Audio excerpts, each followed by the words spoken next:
This is a Headgum podcast. Hey, buddy, Doughboys, the comic book, Mitch and Weiger Chew America, Crisis on Infinite Girths, is available now. Wow, look at that bad boy. Check out the two covers. Pretty cool, Wags. Pretty cool. Our buddies Alex Fearer and Fred C. Stressing did a fantastic job on this. Oh, shit. What happened? I dropped my Mitch. Yeah, you don't want to be dropping your Mitch. You certainly don't want to be dropping your Weiger. That's right. These comics come with a toy. And there's one of me, and there's one of Mitch over there, and there's another one of Kowalik as the Noid. That's right. Our secret little surprise is Kowalik as the Noid. If you order all of the comics, yes, you get a little surprise Noid one. Yes. But a lot of fun. We're so happy with how it came out. It's such a cool thing that exists, and it's so funny, and the art is so great, and we really hope you all check it out. brkids.com is the URL. And if you want, you can shove these up any hole you'd like. Yeah, take your choice of hole. I mean, it's up to you. This one, maybe your butt. Yeah, this one might be better for your butt. Another one might be better for, your friend's butt. Yeah. It just depends. Mm-hmm. Check it out, brkids.com. The three youngest directors to have a film open number one at the American box office are James Cameron, Steven Spielberg, and Josh Trank? Trank's 2012 Chronicle, a found-footage superhero film scripted by Nepo baby pariah Max Landis, was a surprise smash, putting him on a garden path to join former Wunderkinds Cameron and Spielberg as a reliable box office hitmaker. Trank was handed that opportunity with his next job. At just the age of 30, he was tasked with helming the third cinematic version of Fantastic Four. Lose the, it's cleaner. Following Roger Corman's unreleased B-movie 90s version and Tim Story's two middling efforts in the aughts. But the production struggled as Trank clashed with his cast and the studio, and also was a source of offset drama. From The Hollywood Reporter, quote, Trank had several small dogs who were left in a rented house in New Orleans while the film was shooting there. According to sources, as much as $100,000 worth of damage was done to the property. Ultimately, the film was wrested from him by Fox, and in 2015, in a fit of pre-release frustration, Trank tweeted, quote, "A year ago, I had a fantastic version of this, and it would have received great reviews. You'll probably never see it. That's reality, though." Since then, his only film has been 2020's Capone, starring Tom Hardy as the titular syphilitic gangster, which was denied theatrical release due to the pandemic. But Hollywood being Hollywood, the Marvel IP Trank once steered is being mined yet again. Now fittingly, in its fourth iteration, the MCU quartet has partnered with, fittingly, the nation's fourth largest pizza chain for one pie split four ways. Will the feature film debut of prolific TV director Matt Shakman and its pizza pie tie-in, finally break the F4 cinematic curse? Or will it leave audiences saying Tranks, but no Tranks? This week on Doughboys, we return, for the second time this year, to Little Caesars for the fantastic 4-in-1 pizza. Flame on!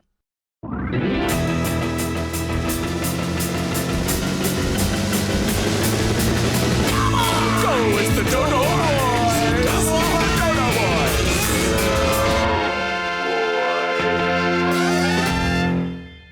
Welcome to Doughboys, the podcast about chain restaurants. I'm Tiger Weiger, along with my co-host, Jurassic Spork, the Spoon Man, Mike Mitchell.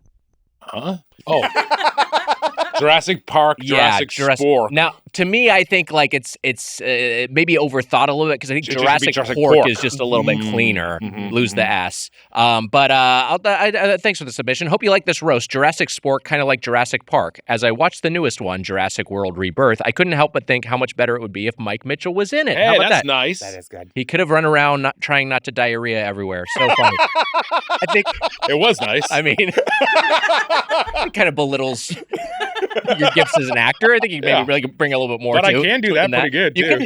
That would be very funny. To be fair, you don't have to act like you're trying not to great diarrhea. point. That's just reality. I mean, I'm sure that the set would be like, we don't like you diarrhea or in the falls or whatever I would be doing. I think it would be bad. What do you say? I would like that. In the credits, you're man with diarrhea number 2. Number 2. It's like Giamatti. He was incredible. Breathtaking. He died. He died while filming. Love you all. Thanks for years of free entertainment. Eddie Spaghetti, roastedbirdfuck.com. Eddie Spaghetti. Did Amelia's, Amelia's trying to kiss up to me because she deleted a bunch of notes today on the. We found them. We found them. Everything is back on track. Everything's It's okay. all been reclaimed. It's fine. I looked at the Doughboys note section on my Apple phone and there were 0 notes. And then You're like, you're free. I texted her and I was like, hey, where did the Apple notes go? And then I went and I showered. I'm planning a trip to Maui. That's fun. Speaking of Jurassic Park, with my mom and sister, we're going to Maui.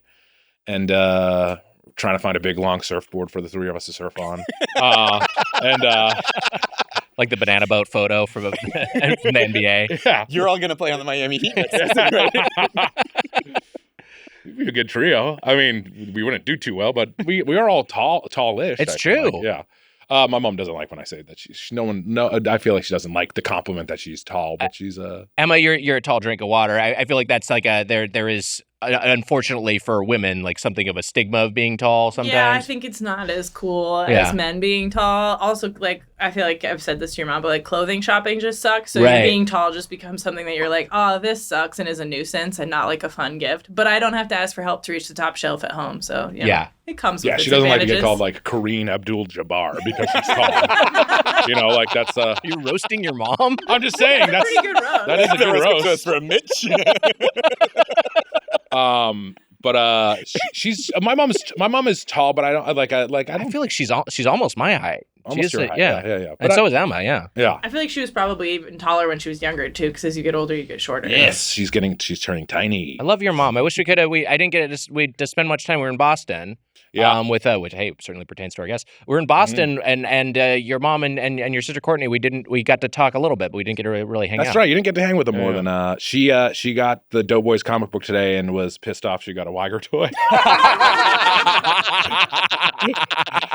She was like, I got the Weiger toy. I was like, I'll get it for you. But the notes are fine. The notes have been found, but I told you, I was like, the notes are all gone. And then I went to the bathroom and then you unraveled by the time I got back. I went to the shower. I thought the lack of response meant that you were mad, and then I was just frantically texting Mitch like, I'll relabel all the notes. It's okay. We'll get them back to normal. I did not care. But then I was fun to come in here and yell at you about it because it was fun. Why? You were going to ask if I liked the new Jurassic World. Yes, yeah, Rebirth. So, I didn't love it. I know. Yeah, I know you didn't. Yeah. I think you didn't really. I really didn't like it. No. I think you would say it was akin to something that comes out of this little hole here. For our audio listeners, Mitch is rubbing Jemmy for. So I guess you're saying a dog's butthole is this little hole, or dog piss. I guess I don't know if you're talking about her little tube. Sure, yeah. Or her dog. Yeah, or let's cum. park that URL. I feel like when you said it was dog cum, like I would be like, I wouldn't know what to think really if you said it was dog cum. If you said that movie's dog cum, I guess I would know you think it's bad, but I was like, is that worse than dog shit, or is it worse than? I don't think so. Is it worse? I feel like I just would rather. I'm just so used to encountering dog shit. Well, we're gonna have to decide this on a double. What's Yeah, worse? we'll figure it out. You were like you were a little bit more of an apologist for Rebirth. I don't think that I thought Rebirth was good. Yeah. I just like him so it's the Star Wars, the Rise of Skywalker. Right. You're numb to the Jurassic Worlds. You're Yeah. kind of just in the same way you're numb to the Disney Star Wars. So I was like, oh, whatever, and I was like, oh, they're going to the park. I mean, like all the dino DNA, like the dino mixing of DNA stuff. I'm like, I don't care about this at all. Yeah, pretty sure. much. My favorite Jurassic World is Jurassic World 2. Because I thought it Sure, was like yeah. an interesting, they did a haunted house thing. I was like, this is interesting and different. And I think that guy, J.A. Boyana, is that how you say his name? I think he's a decent director. But Jurassic World Rebirth, it's not, everyone I've talked to has not liked it. Yeah. Including, I don't think you liked it either. I didn't love it. I'll say this. Yeah. I thought that all the set pieces, like, I thought when they were like the mosasaur or whatever, the when they're in the boat with the fish, all the Jurassic Right. Yes. fish, Yeah. and then when they are the T-Rex raft ride, and then the bird stuff, I was like, all those action sequences were done okay, and so I actually thought that they were better than It made them better than a lot of the Jurassic World stuff because I thought that those set pieces were okay. But like, I didn't think the movie was good. I just didn't really feel the stakes in any of those because like it Sure. felt like kind of abstract. Yeah, But anyway, I do like that it's structured around. It's like Shadow of the Colossus. It's like 3 boss fights. It's like land, That air, was and smart. sea. Like 'Cause that's it was- interesting. Didn't David? Was it? He said David Kep. David Kep. Third movie it. he's written this year. 2 Soderberghs and a new Jurassic Park. How Damn, about that? He wrote the 2 Soderberghs? Yeah, he wrote Black Bag and Presents. Those are I really both like fucking good. I saw Black Bag. Really Love liked Black it. Bag. Very fun. So fun. David Kep is a good writer. I mean, Yeah, he wrote he's the good. first Mission Impossible. He wrote didn't the first Jurassic Park. Yeah, Yeah. first Jurassic Park. I mean, he's good. Yeah. The movie is. Have you seen it? I haven't. Before we first. Wait, hold on. While we're in this world, while we're criticizing, World? while we're in the Jurassic World. No, while we're talking about media, I just wanted to real quick shout something else out. Another RE, Rejection, a novel that was recommended to me by Amelia Marino, our associate producer. Amelia, this book is. You said it was very Weiger, and I read it, and it is that in the sense that it's like really. I guess disgusting. It's a truly disgusting The, book. the Tony Disgusting. Tulamutha. Yeah. Have you read it? I haven't yet. I've heard. I loved great it. things. I So good. absolutely loved It's one it. of my favorite books ever. And then It's so perfectly contemporary. Like really captures like what a 2 online brain is like. Weiger. Yeah. It's a long read too, about 8 inches unread, Okay. It's actually a pretty short book. but it's pretty long even unread. Okay. Read means like I get what you're saying. a boner. I think the I thought you meant uncircumcised. Oh, that's good too. Yeah, sorry. Oh, that's I'm no. doing a lot of talking for a voice that No, I has love been it. introduced, and your audience does not know this voice. The sleeve is off. The sleeve. It is a sleeveless The book. sleeve is off. Sorry. so yeah, if you like this sort of shit, you'd like this book. I have no idea. Hey, look, I'm just gonna say this. I really like I it. have no idea what that thing looks like. I've never seen it before. Your hog. I'm Why talking did we move to this? We're talking about a book that me and Amelia enjoyed. Can we talk about that for I might 1 get in trouble minute? for HR, but before the show ends, you gotta show me. HRB yourself. Before WTF ends. you mean. Before WTF ends, we gotta. I gotta show it to Marin? Who are you? Why are you doing this? Get out of the garage. Our our podcast ends in the Headgum bathroom. We're showing each other our hogs. That's the last day of the podcast. You're both doing the Dirk Diggler monologue. We leave the bathroom nodding, saying, "It's just what we thought it was." Sorry to make you uncomfortable there, No, Wags. I loved it. I want to say this. Before we got to hit him with the drop, right? Shall I just hit him with the drop for? Oh, no, I'll go into this It's first entirely up to because you. it's not as fun. Okay. I have long COVID. I've talked about this before, and then people are like, "How does he know he has long COVID or whatever?" And there is no test to know if you have long COVID. I've talked to a doctor for a very long time, in a year and a half. I always assumed I had it, but I was trying to figure out what was wrong. I took a nucleocapsid test recently, and I came back positive for COVID antibodies, which I haven't had COVID for over a year. So that is like a sign that you still have COVID antibodies in your body, which is a sign that you could have long COVID. Sure. I guess so. I got positive for that. My doctor, I'm kind of an open book here, so this is a lot of information, but I'm going to share this information because it might be helpful to someone. Okay. So last week we recorded an episode with Neil and Mitra, and I was shaking with anxiety, and I didn't understand why I was shaking with anxiety. Yeah. And afterwards, I made a joke that bombed, and I was like so self-aware about it, and I was very upset about it. Not that upset about it, but I was like, ugh, and I was shaking. And afterwards, I revealed I was on like my 4th or 5th day of Lexapro, and I had never taken Lexapro before. And so my doctor was like, with long COVID, he's like, there's no cure for long COVID. Yeah. And he's like, we should just address some of these symptoms. And I had gotten an anxiety from like some of these symptoms. A lot of brain fog is what my issue was. So I have a lot of brain fog. And because of the last year and a half, I'm anxious and I'm depressed. So he's like, we can try some SSRI stuff. And there's some thoughts that with long COVID, your serotonin is low. So Right. I started Lexapro. And I was on like my 4th or 5th day of taking Lexapro, and I was like shaking with nerves. And I didn't realize that the first week of taking an SSRI drug fucks with you so bad. Yeah, sure. And I had no idea. But I'm saying all that not to make an excuse for myself for being unfunny because I'm always unfunny. But I'm saying that because since I've been taking Lexapro, my brain fog has been so much better. Hey, that's nice. So there's anyone That's out amazing. there who is suffering from the same thing I am, which 10% of people who get COVID get long COVID. Wow. So or that's what they say now. So like if anyone is suffering with it, I'm on Adderall and I am on Lexapro right now. And Adderall I don't even feel anything. It's low dose for both of them. It's like 5 milligrams for both of them, but I'm an open book. I wanted to say that and get that out there. And if it can help anyone in my situation, I just want to let them know. So That's really, hey, man, it's very helpful of you to say that. yeah. And you guys were very nice because I was like, I feel crazy. And I was like shaking. To be And, fair, the and joke and that you thought bombed did not, in fact, bomb. Oh, look, liked it. who cares about the fucking bad joke? It sucks shit. Do the joke again, and we'll see if it's good. I was just so if I didn't see myself, and I was so worried that I was no. I was so nervous that I wasn't myself, and I never cared about. Yeah, sure. I've never cared about bombing on. I don't care anymore. It doesn't bother me. Mitch But like texted us and was like, just cut me out of the whole episode. that's what I said after we were done. But you guys were also very nice afterwards, and I was like, I feel kind of crazy. And then you were telling me like, well, you know, from some friends' experiences that Yeah, like totally SSRIs normal. in the first week or whatever can really mess you up. It So takes a couple weeks for your body to get used to it and for everything sure. to and balance now I'm out. on like day 8, or I'm like not even. You know what I mean? Like it was maybe day 7 or something like that. It's day 6. So wait, no, more than that. Whatever. It doesn't matter. It doesn't matter what day I'm on. I feel settling much out, better. I'm yeah. settling into it. Oh, that's so nice to hear. That's great. Yeah. But anyways, if it helps anyone, I just wanted to say that I'm an open book. I don't care about, I think there should be no stigma with taking of any sort course. of antidepressants or anti-anxiety medication. Right. So anyways, hit them with a drop. Better be a funny one. It's real. Why? She's a real lady. Yeah. Grunty's kind of hot. That's why you play the game.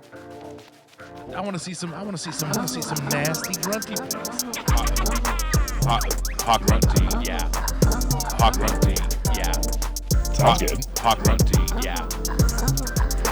Yeah. Find some hot grunty pics, for God's sake. I've never seen the losing screen for Banjo-Kazooie, piece of shit. Yeah, you have. It was a good drop. That was a great drop. Remember that intense grunty conversation from our episode with Brendan James, where we were also talking about pizza. That's right. Yeah. And hot grunty is so hot. And I wish she was real. Oh, no, I gotta look it up again. You're not that into her? No, I just need a pick for reference. I need to refresh my memory. Like I said, I don't think I saw the game over screen in Banjo-Kazooie. She is very good looking. She's very attractive. Yeah, I get Can I it. see her? There we go. Damn. Ooh. She was in Banjo-Kazooie? Wow. Mi bella. It's one of those things where it's just like, damn, why'd they make her so hot? And then, yeah, you know, as someone who worked in the video game industry, it's because like it's just a bunch of dorks making the video game. Fucking horny dorks. You could turn me into a toad any day, Wags, that hot grunty. I love the computer lady. Drops at birdfuck.com. It's not fair that she's not real. You know what I mean? It's not fair that hot grunty isn't real. the sexy version of the villain Mitch is from a- Banjo-Kazooie isn't real. Mitch is a single issue voter, and he'll vote for whoever makes hot grunty real. And there could be some I guarantee you I'll make hot grunty real. Look, Caruso, whoever it is for mayor, you know what I mean? I would vote anyway. Anyone who could get hot grunty into our world. But Wags. you know, if hot grunty was real, she'd just like date a DJ. You know, like she's not gonna be dating Mike Mitchell Fuck. from Twisted Metal. She's gonna be dating like Logan Paul. I could DJ. Parappa the rapper, who she'll probably date instead of me. I also think Parappa the Rapper should be real. Yeah, Parappa the rapper. Actually, needs I'm to mad be that Parappa the Rapper isn't real. That'd be cool. It would be. Cool rapping dog. Hi all, happy 4th. My pets are scared shitless because of the fireworks, so I'm staying in and making drops. True Doughboys fan behavior. Hope you enjoyed this hot grunty drop. God bless you all. Sam or ham _ Sando in the Discord. Thanks, Ham Sando. I can be found at gummylung.com. Gummylung.com. Wow, Check how it about out. that? Mhm. Mitch, our guest today, returning Wow. to the show, an Emmy-winning writer and comedian from Last Week Tonight with John Oliver and Jesus and Miro. His new special, Positive Reinforcement, is available now on YouTube. Josh Gondelman. Hi, Josh. Hey, thank you so much for having me. It's such a pleasure to be here with you all. We're Thanks so for happy being to here. have you because you're based in New York, Mhm. but when you're out in LA, it's so great that you make time for us, and we're so happy to have you back. Oh my gosh, truly a pleasure. It's so much fun to chat with you guys, to start the movement, the hot grunty movement. I did forget whether this is one of the podcasts we were supposed to talk before you're introduced or whether you're super not. So No, I you're apologize great. if I No, just no. jumped in. Also, you can talk before Just we... shouting dog cum with people like, who's saying dog cum? No, that was perfect. We should remind let's Emma and Amelia, let's remind ourselves in the future to tell our guests that it's fine to talk. Oh, okay. Because it's fine to talk. I appreciate that. Thank you very much. Yeah. We talk for a couple minutes up top. We're talking to each other, getting readjusted to the episode, Right. and We're then warming up. yeah. But I think people can chime in for sure, And our But not listeners too can much. Our listeners can kind of 2x through that chunk till the guest Yeah. pops in. I think you handled it the perfect You letter. did great. W- Thank you. level, letter, That's very kind. level. You're an Emmy winner. I'm a Jemmy sitter. I like that. That's really good, Mitch. See, I'm not even embarrassed by that. That like surprise kicked all the way in. So you've been out in LA for you're out here for about a week or so. Yes. About a week. Anything Wow. in particular you've been nibbling? Oh gosh, I have. Nibbling. Yes. So my wife Maris came out. She had a launch event for her new essay collection. I Want to Burn This Place Down. Available now in bookstores and book internets. Oh, And yeah. yeah, she's the best. She's just a really brilliant, wonderful writer. And she and I went to. We'd never been before when we were visiting LA. We went to Musso and Frank's for the first time. which was really Wow. fun. That was a blast. Classic sort of Hollywood experience. Totally. A place where we reviewed it on the podcast before, but for people who maybe didn't listen to those episodes, to episodes where we talked about it, it's like a frozen in time, like 1930s, like fine dining establishment, what that idea of old Hollywood was, and like it's where the Rat Pack used to dine when they were in town. And I love like Wallach and his friends. I love like a cozy booth too. We Yeah. had a 2-person booth. I Mm. feel like we live in Brooklyn and there's all the like so many of the nice restaurants in our neighborhood. The chairs are like stool, one strap of wicker over the back, and Yeah. that's the whole chair. And it's like I like to be comfy. Yeah. And so it's like a nice comfy experience, like a cozy like, ooh, we're out and it's a night on the town. We were super jet lagged, so we did go out at 5 p.m. and left at like 6:45, still like blazing sunlight. I like that. We had I love the atmosphere in there. I think it's great. It is one of those things as a bigger guy. It's people used to be smaller when you're sitting in those Mhm. booths. They're pretty Totally. snug. Yeah. Frank Sinatra is 2'6". You don't talk about it. Well, not all of them was small. It is true. There was the Ava Gardner quote of he was 119 pounds, but 19 of those pounds were his cock, something like that. 119 You didn't say it the pounds way is you just- like to say it. I couldn't remember the quote exact. Cock. Cock, yeah. Sorry. You A little English on it. Yeah, there you go. It was great. Sorry, I blazed right past Frank Sinatra's big dick. Yeah. 119 pounds is very slight. He was a small man. Yeah. A short king. He was a short king. Yeah. 119 pounds. Yeah. Jesus. I don't know if that was actually true. She Yeah. she may have been being hyperbolic, and she was Sure. certainly being hyperbolic about him having a 10-pound cock. Like, it was so Or sad. cock, rather. Just tumors, Yeah. riddled Yeah. with tumors. just the saddest cock you've ever seen. Enormous and just a death sentence. And then our Airbnb is right next to, or a few blocks away from this. I was just gonna say one look at Hawk Grunty, you're done for. Your skin turned pale white. all the blood.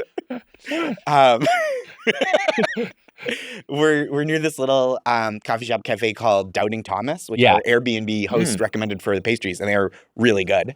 I got like a Danish with whipped cream and fruit, and they have a very like avocado forward breakfast burrito that's really good. I know I've heard recently. I know you're a breakfast burrito stance, so I apologize for bringing it up. I went hard on them. I think I went a little too crazy on the breakfast, but Yeah, you did. I went a little too crazy. I've had good breakfast burritos before. But it's been nice. We've been trying to eat well, but not overdo it. My wife is now gone, so I'm going to eat like a monster for 3 days. I love it. What do you like? So this is a thing when you're in a relationship. There are the meals you get when you're not with your partner. There's you get to go a little bit more feral. You get to maybe have stuff that they're less interested in. What are Unless those you're things living for that hashtag no wife life. People aren't really doing hashtags anymore, but the no wife life, you can go feral whenever you want. Sure, but Yeah, well, I want to hear this. I want the answer to this question, but also I do want to hear what you got at Musso, and I want to hear what you guys got at Musso and Frank's as well. Oh, yeah. So, okay, I'll do that one first. We did the Caesar salad, which was great Caesar salad. We had something else. Oh, we got olives. My wife's a big olive head. Love olives. And so we went with the like marinated olive Yeah, bread, love which it. is really good. We each got in the filet, 8-ounce filet. Very good. The potatoes au gratin, good. And then the grilled broccolini. Yeah. I think you did a great order. Thank you. What did you how did you think the food? Because I think a lot of people who go to Musso's, it's funny to me because we went for Steak and Shake, whatever number it was, 8 or something with Susser. Sure. Where's it 9? It might have been this last year with Don't Susser. remember. No idea. Susser was Could happening. have happened pre-pandemic. I have Sure. no fucking idea. I think it was. Could be I in the think, future. I think Mitch is like having a premonition. It was December 2023. Okay, so Yeah. so not this last. It wasn't the last. Oh, right, because we went to the pizza place, the last one. So two Steak and Shakes ago. Yes. And Susser wanted, I think, a big steak dinner. Our December year-end episode where we go ostensibly to Steak and Shake. And I had like Because you're a big fan of their beef tallow fried policy. Yeah, that's right. I had like one of my favorite dinners there. That's like they were like knocking it out of the park. But then I think sometimes like I was like, oh, this is like one of the best steak dinners I've ever had. And then I think that there's other times where people can go there and be like, the food is okay. But Well, again, part of the frozen in time aspect is it's like it feels very dated. You know, like the Sure. menu is not. I mean, But it's fun too, the escargot and stuff like sure. that. Yeah, Yeah, there's that whole section that's like, here's a bunch of fucked up shit. Yeah. That's Yeah. like what it's called, I think. yeah. But jellied bread. What the fuck? All right. right. Claw of newt. Damn, they're like, yeah, Joey Bishop loved the claw of newt. He would hit you if they were out of it. I guess the Rolling Stones' favorite thing to order there was liver and onions, and it's just like, oh yeah, they're old men. Yeah, Like, yeah, that's yeah. like a And very Brit- old and guy British. and British. Yeah, Yeah. yeah. Was that like back in the day even, or is that like I think it was back in the day. Yeah, That's yeah. funny. But okay, so like you're on your own. You get to eat whatever you want. You get to go wild. What do you indulge in? So my wife has type 1 diabetes, and so there are certain foods that she kind of steers clear of just Sure. because it's like not great for her blood sugar. So which like stuff with a lot of sauce is kind of unpredictable. So I do a lot of like Indian food when Oh, she is away. wow. That's like kind of a like if she's out at a work thing and I'm home for the night hanging out with the pug, I'll very reliably order Indian food for myself. All right, we can't just blaze past the pug. But so I want to come back to that. That's what Wagger says to Natalie when he's going to record with me. I go hang out with the pug for a while. What is your any favorite Indian dishes? Any go tos? Gosh, the place that I go in my neighborhood has like a special that I can break into 2 meals because it comes with you get an appetizer, I get 2 veggie samosas, I get the lamb sag because it's got some spinach in there. It's not too creamy, and then some rice and a garlic naan as usual. That's like my usual order, and I like break it all kind of right down the middle and do lunch the next day. Tell us about your pug. Oh, she's so good. Her name is Maggie. She's from I don't know if I should even say this. She was the Pug Rescue of New England. They were very gracious, even though we don't live in New England. They know my New England roots and our pug roots, so that they hooked us up. And Wow. she was living in Worcester, Massachusetts. She was with a foster family. She was a Worcester foster, and and she is so cute. She's like 4.5. Because we had an elderly pug named Busy who passed away last year. Oh, no. Yeah. I normally don't say it like that. No, thank you. I normally say we said goodbye to her last year, and then I tell people she left the country during the election or after the election. There's 2 versions of that. There's yeah, totally. She thought Trump was going to lose, and she was out of it. She's like, I don't want to live in this country anymore. So our last pug, Busy, was 17, a little over 17 when she passed away. And we thought, long life. yeah, That's amazing. we felt so grateful for that. Yeah. And then we thought we were going to wait a little longer before getting a new dog. And then, don't listen, Jimmy. And and then like this spring, my wife Maris was like, oh, I think I'm ready. And so you have to like go kind of whole hog in the adoption process because you just like fall in love and you have to be like, I can see myself living with this dog for a decade. Right. And they go, someone else got her. And you're like, shit, I'm bereft. Yeah. And then you have to fall in love with a new dog like every 3 days. And we really lucked out and we got a real star. That's amazing. Yeah. I love it. We're really, really psyched.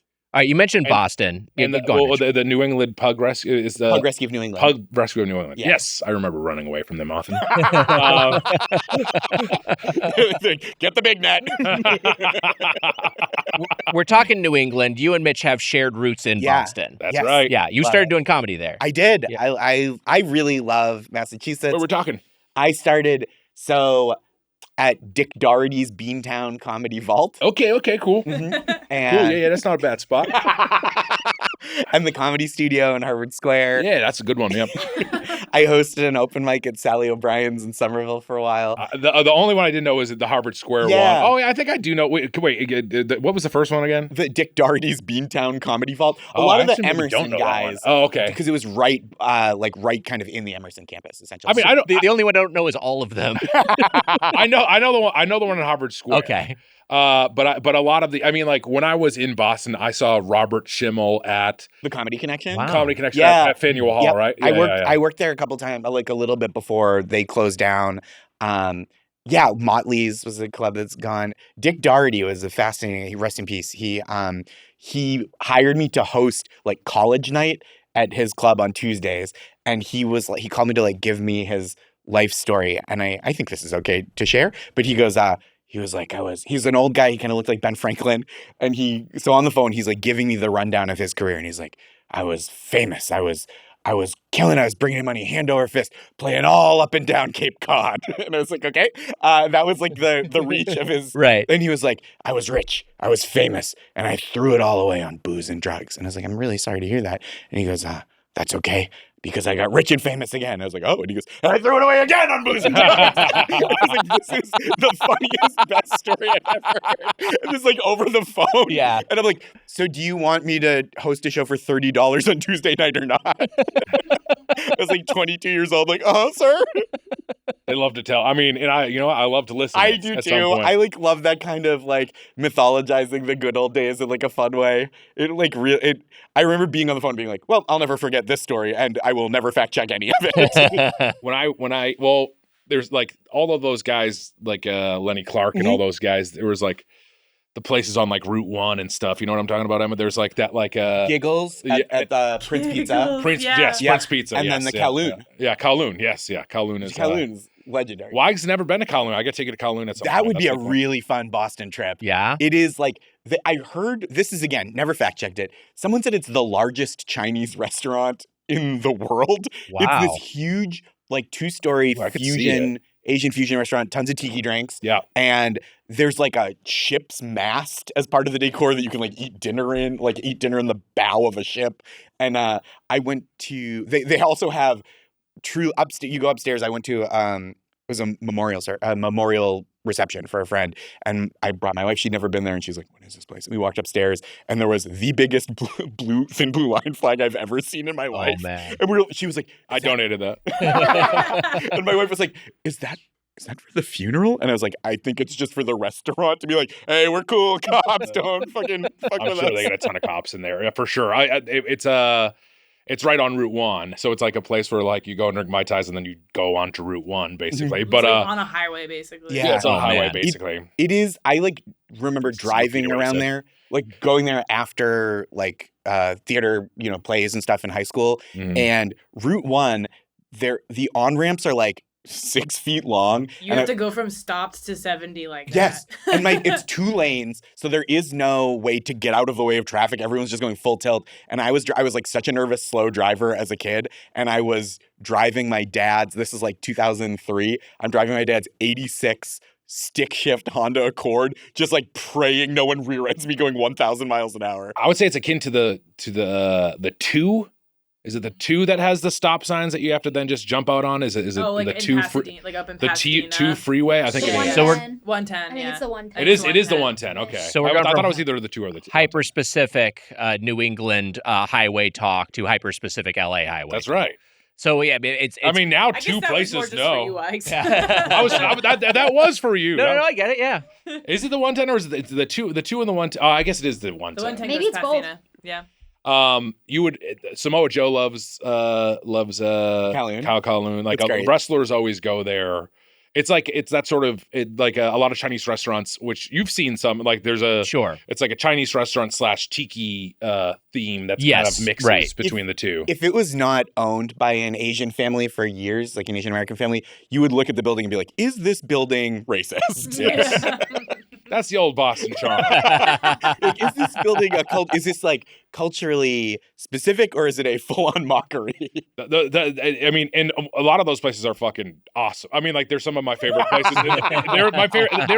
They're a restaurant that tells it like it is. They're like Disney. They're like Disney restaurant, and like it's representing like a culture that doesn't actually exist. Yes, It's just sort of like this weird. Everyone I've ever been to approximation. have been Asian American owned. Sure. Yes, yeah. It's not. It wasn't like some guy named like Sean Smith being like, "Yeah, this would fucking rock, dude." Dude. I mean, I have dreamed of buying the Wallaston Yacht Club and turning it into a tiki bar, which is appropriation, but that is like my dream of doing that someday. I But am in. it would fucking rule. Imagine that, a yacht club and it's a tiki bar. You go out on the water, whatever. That's nice. I think in our current political climate, appropriation is a plus now. I think Like it can't actually be the original culture. You will not get funding. This might make it happen, honestly. But the Route 1 has the federal government is giving you funding for this tiki bar. They took it away from from NOAA. Yeah. We don't know when storms are happening, but we do. We can have a white people own a tiki bar. There's on Route 1 there's a Sonic Wags, and there's a pizzeria. There's like the second best pizzeria Regina, and there was like used to be Hilltop Steakhouse, and they had the big neon cactus and cows and stuff. There's a building that is half Dunkin' Donuts drive-through and half liquor store, so you can get everything you need in one spot. It's America's drunk driving capital. The other Santarpio's is there. There's like a lot of stuff on Route 1. Santarpio's Pizza. We all went with. We had a lovely time when we were in Boston. Did you go to the East Boston one? Is that what it is? Yeah. The airport, and he loved it. I loved it. Yeah. Well, I was going to ask you. You worked at the Comedy Connection there in Faneuil Hall, which is now closed, right? Yes, it closed. Yeah, it was big, like 450 seats.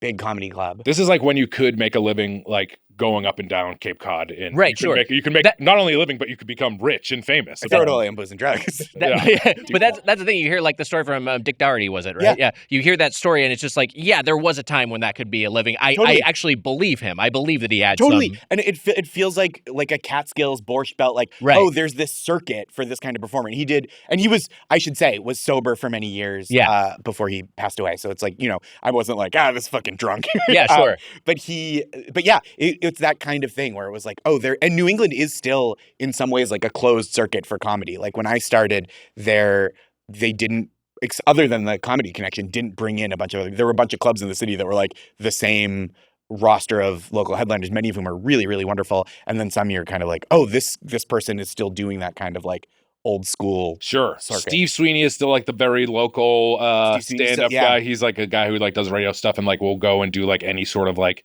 banquet or whatever in Massachusetts. When I saw when I met Sandler after Righteous Gems, one of my I thought you said when I met Santa for a second. Nice to meet you. I would love to see you break to an adult man that Santa isn't real live on a podcast. When I met Sandler after Righteous Gems, my meeting Santa is another story. I was like, I'm from Quincy, and then he was like, oh, they got this place here, and I was like, yeah, and I just was like saying yes because I was nervous and trying to make the conversation short and just make Sandler like me.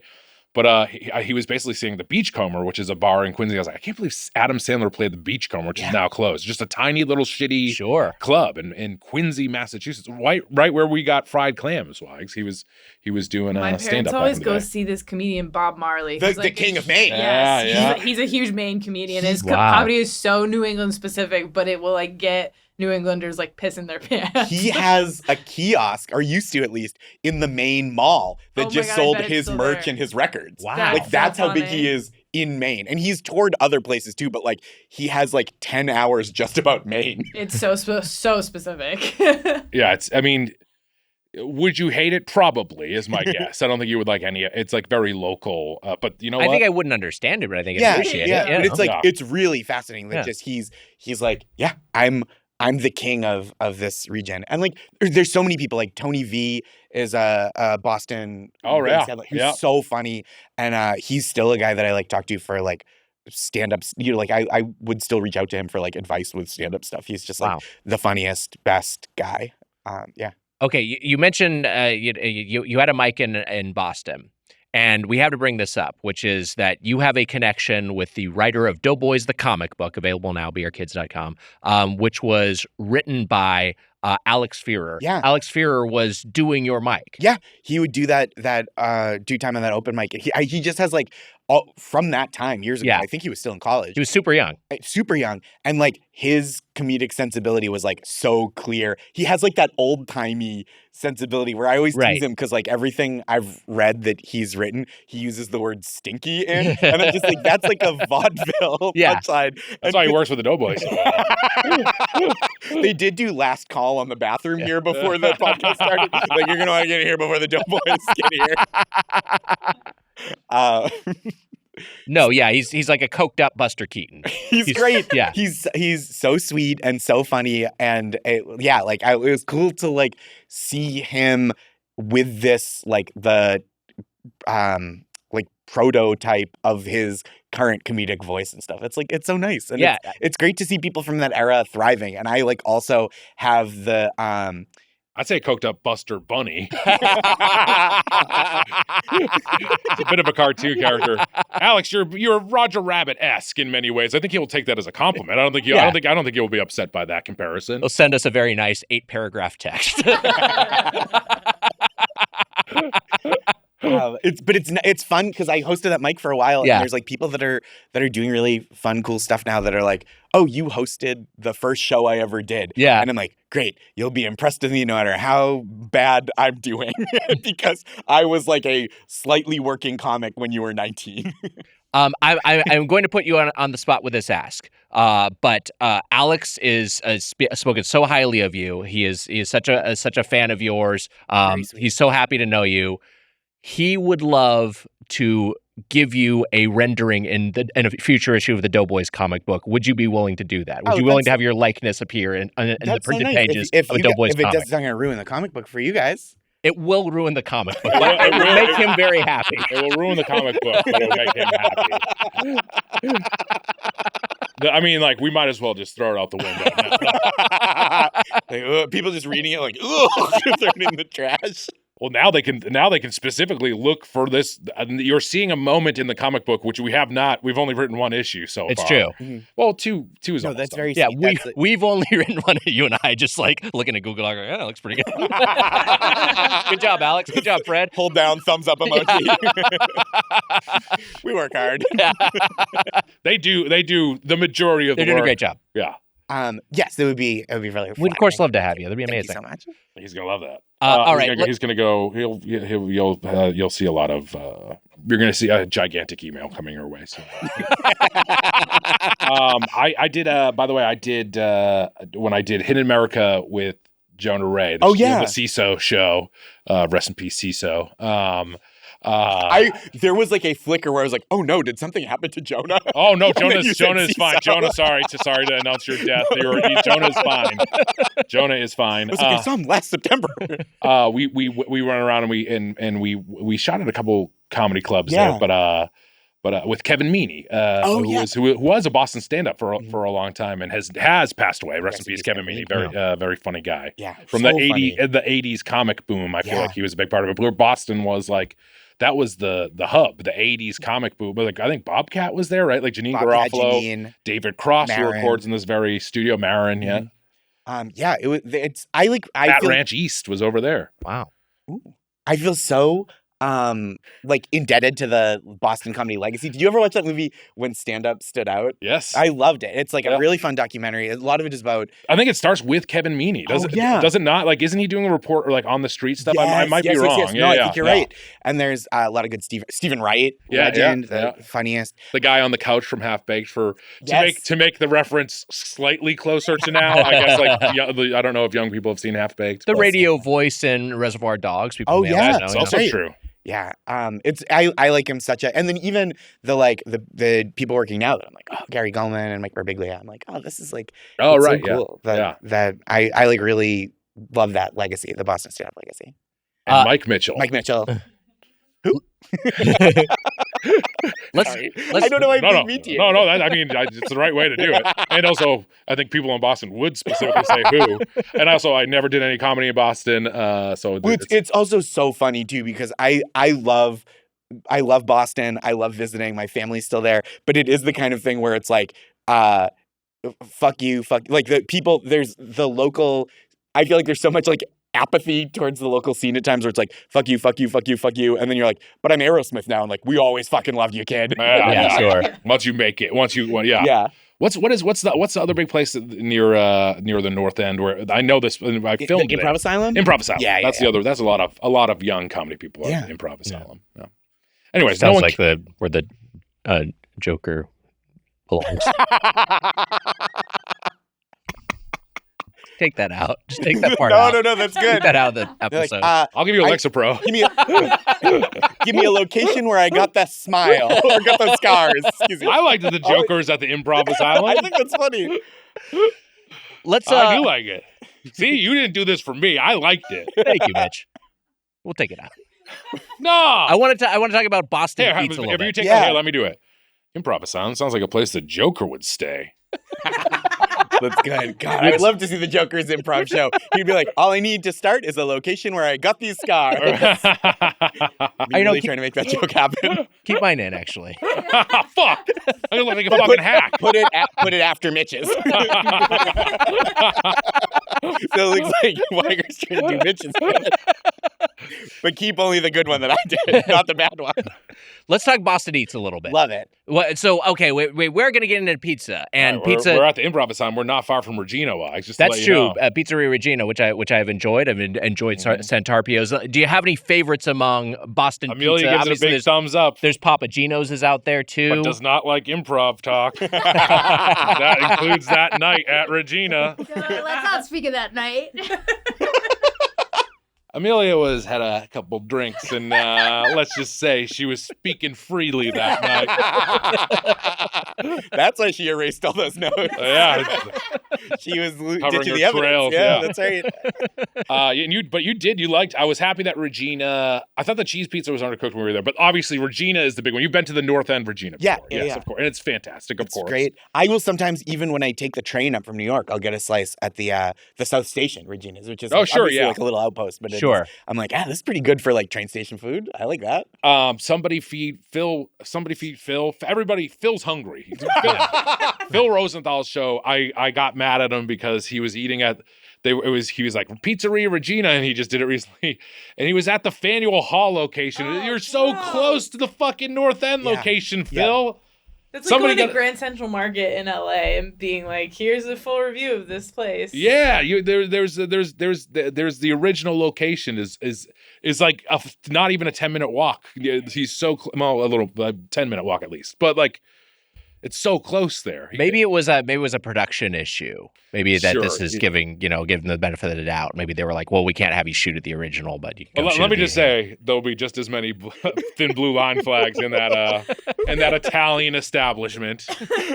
I love that thin blue that thin blue line. I wish it was red or green or white, but I like it. They do a thin blue crust pizza. It's really incredible. So we have that Santarpio's in East Boston, and then there are a couple other good slices around. But what there was a great pizza spot. There still is right around the corner from where I grew up. And the owner, when I would come in, I would order, like my sister and I would split a little pizza when my family would order pizza, and we'd walk, my dad and I would walk and bring the pizzas back. And I would always order, I don't think I told this on the show before, but I would order the meatball and olive pizza, and my sister would get plain cheese, and they would know that it was us because nobody else ordered that combination. Right. And so I'd walk with my dad, and the owner, Sal, would always very generously have a meatball and a little sauce and a to-go Tupperware for me, and he would go, "A meatball for the boy." Oh, I fucking love that. It was the best. That's adorable. That's awesome. Love it. But my favorite, I'm a big Dunkin' guy, but also I was back in Massachusetts with Maris for her Boston book event. I interviewed her, really held her feet to the fire, just really grilled her. And we went to Anna's Taqueria in Porter Square, which is great. Yeah. And Which we've not reviewed it. haven't Oh, we done it. never reviewed Yeah, it. and I've never been. It's always on the list of things to review, but something's always gone ahead of it. So You have had it. When did we have it? We had it for lunch before a show once, didn't we? Did we? I think we did. I don't remember this. If we did, I don't remember it. Anna's is great, but like I it's funny because my dad would like eat. I think my dad would eat Anna's every day. My dad took me to oh my god, my favorite sandwich place. D'Angelo's. No, I love D'Angelo's. love D'Angelo's In Boston, there near. Oh god, it's near the Commons. It is called. I'll figure out what it is. Okay. But my fajitas and Ritas. my dad would take us I to. love fajitas and Ritas. Wait, what's fajitas and Ritas? It's what it sounds Fajitas like. and margaritas. Yeah.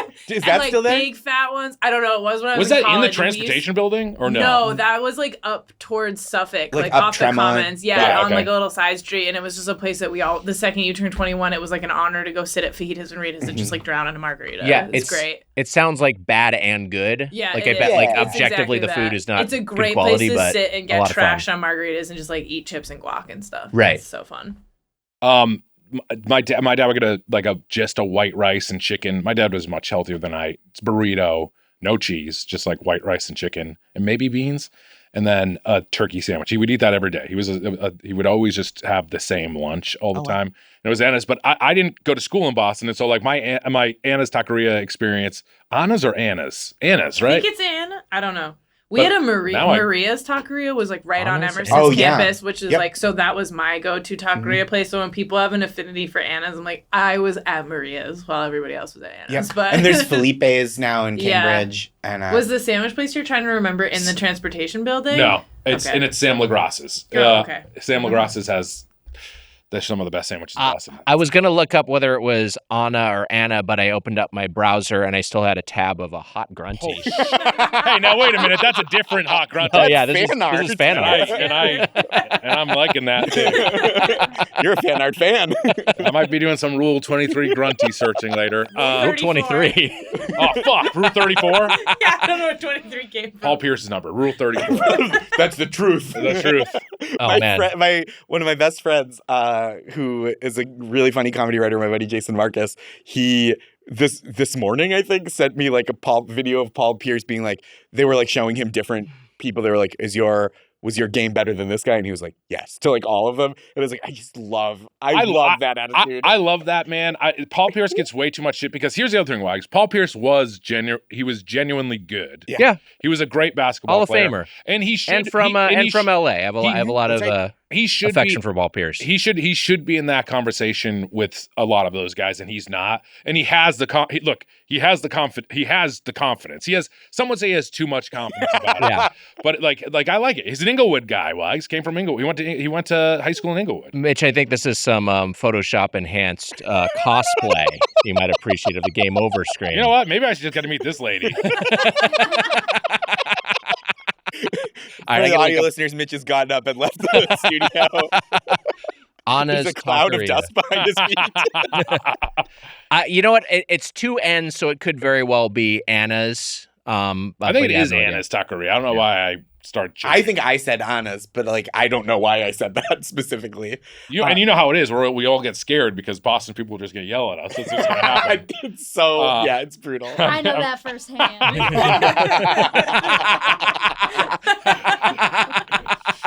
All right, just delete all the notes. I just want to give a shout out to Ernesto's Pizza in the North End. I like Okay. Ernesto's. Did you figure out that sandwich spot? It's Sam LaGrasse's. Okay. You got to try Sam LaGrasse's next time. I can't believe you haven't had Sam LaGrasse's. But and Kowloon. Those will be the next things that we cross Kowloon off is your list. it's such a blast. It's really fun. Sounds like my kind of spot. It is. Or It you is could- you funny. Yeah. Go on. Oh, I was gonna say there's a place in Quincy that is Cathay Pacific that is like a much shittier version of Kowloon, but I think you would honestly fucking love it. You took me to the China in Quincy, which I Yes. think was a similar sort of experience. The China is a newer version of it. Like Cathay Pacific, you'll get like older weirdos karaokeing there every night. Right. You would love it. it's we've dumbly built this country around a personal operation of the automobile, and all our infrastructure is like roads you have to drive on. And then you hear about a place like Calhoun, and it's just like, oh yeah, so much of our economy is reliant on drunk driving. We just have normalized people. You have to drive someplace, get fucked up, probably be over the legal limit, and then get your car home safely. I will not name this person. This is years and years ago, but I opened for a much older headliner. This is 2009, and he showed up with a large Dunkin' iced coffee cup with visibly not iced coffee in it, and the manager was like, "What is that?" And he was like, Black Russian. And she half full Black Russian. Oh my God. And she goes, we have booze here. And he goes, yeah, I was working somewhere else a couple weeks ago. They said they don't like when I drink, so now I don't take chances. Jesus. This was in Boston? This was at the Calhoun. Yeah, well, that makes sense. Ernesto's great slice of pizza on the North End. And then Galleria Umberto, which is you can get arancinis and stuff there, but they have a little square slice that's very good. But when I was a boy, I went to Boston Children's Hospital because I was losing sight in one eye. I almost went blind in one of my eyes. And I've said this before, You've right? talked about this, yeah. I almost went blind in one of my eyes. They didn't know it was wrong. They didn't know what was wrong with me. And then it turned out that I was almost going blind in one eye. I couldn't see anything. But my mom took me to get a big slice of pizza, and I think it was at Ernesto's because they have a giant slices of pizza, and it was like a memory that will never leave me, and a thing that it's my happiest memory. Being in the car with my mom and having this a slice of pizza, a big slice of cheese pizza, and it was delicious, Wags. Yeah, So, how about that? I mean, right after they told you were losing your eyesight? I mean, I didn't care. I think they were lying to me, and I think it was probably right after they told me I had to wear an eye patch for a year or whatever. But those young food memories that just never escape you. No, yeah, I know what you mean. That was that for me is, and the first time I tried buffalo fingers, I remember in my head too. When was that? Down Cape Cod there was a bar that had them kind of early, and I'm gonna remember the name of it. Yeah, I just found out I was going to lose the use of one leg.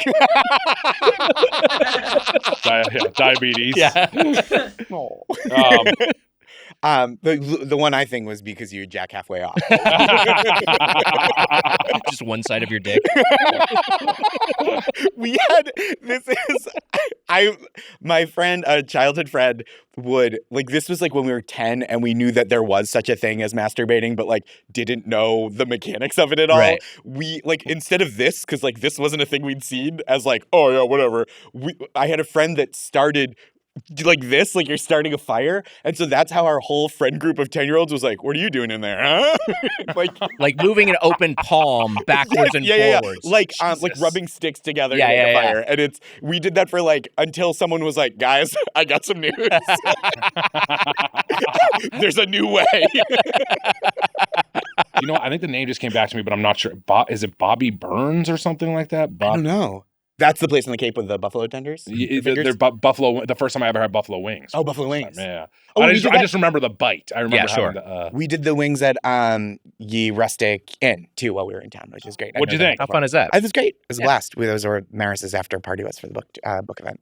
Yeah, so you were in Boston, but now you're in the city that never sleeps. That's right. Home of the slice, New York Home of City. the slice. Do you have any favorite? Some may call that sellout behavior going to New York. Not L.A. Yeah, I was gonna say not L.A. New York City. I will tell you, I bet you feel the same way. A pet peeve of mine is when someone moves, especially from Boston, but from anywhere, to New York or L.A. and is Yankees hat 24/7 then. And I'm just, or same honestly with the Lakers. And I get Sure.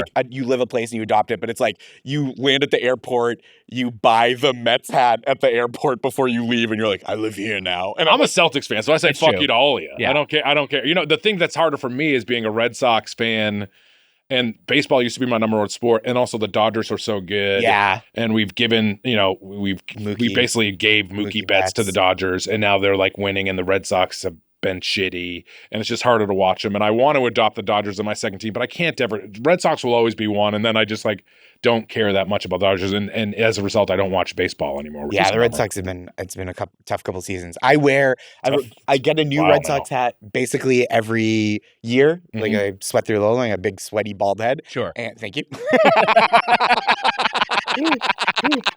And so I got a fresh hat. I'm like beginning of the season. And I used to live uptown. I used to live in Harlem. And it was a little more contentious with people. I think I live in a neighborhood with a few more transplants as I am one myself. Yeah, sure. And so there's less like homegrown, like Yankees forever. But I got it the other day and like couldn't figure out what was happening because I just walked down the street and the guy went, "We're gonna get you today."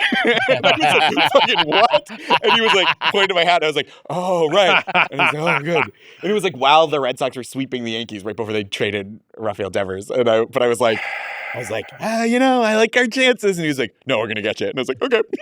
Wagner and I were just talking about how sports ownership has gone out of this like phase of it's like these like billionaire rich people that own them to now like corporations. It's like now it was a family thing where like this was like and not even that these were good people. The owners are always pieces of shit. But that's one of the the things you just have to accept when you're rooting for a sports team. But like there was a time you're against Clippers fans because you don't think they should have got rid of Donald Sterling. Yeah. You're like these Johnny come lately.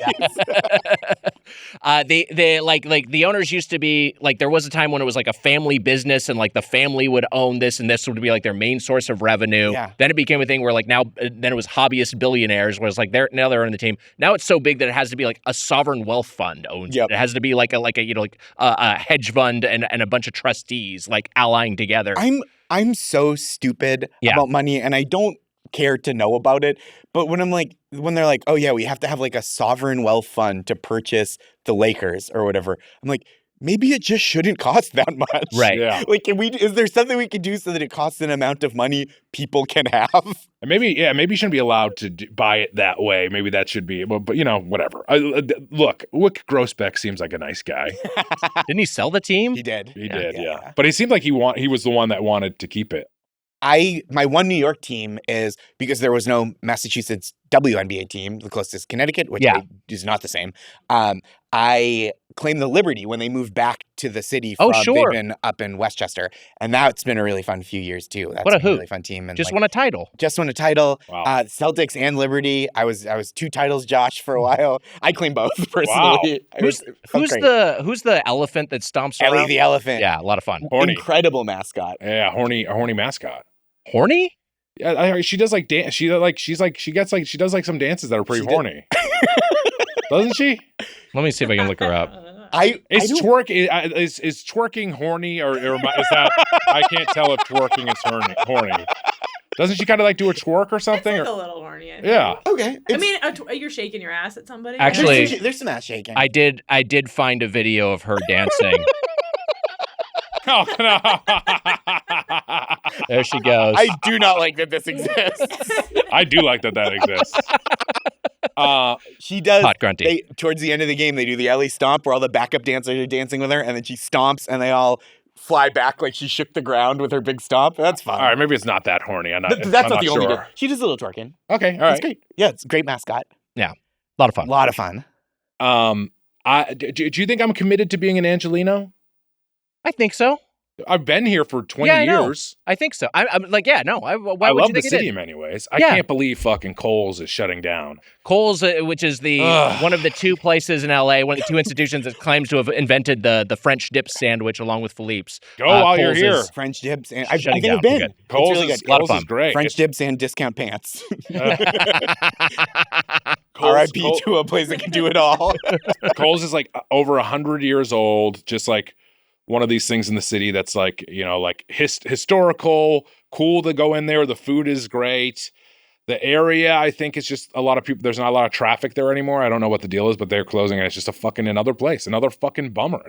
Papa Christo's, a Greek place, recently shut down. Another place that's just been there forever. And the diner, what's it called? Oh, yeah. And downtown that was owned by Mayor Reardon back in the day. Why can I not pull the name right now? I can't pull the name of it either. Pantry. The Pantry, yeah. It's 3 and whatever, fine, but like it's cafe. It's these are places that you kind of wish could stick around forever because they feel like such institutions. Totally. They feel like such a part of the city, and then just to know they're going to be bulldozed and they're going to put in like a 5/1, luxury condos with a street level Sweet Green and a Yoga Works. It's just I'm with you on that because I'm not a person that's like nothing old should ever go away. Right. But I it am. is like,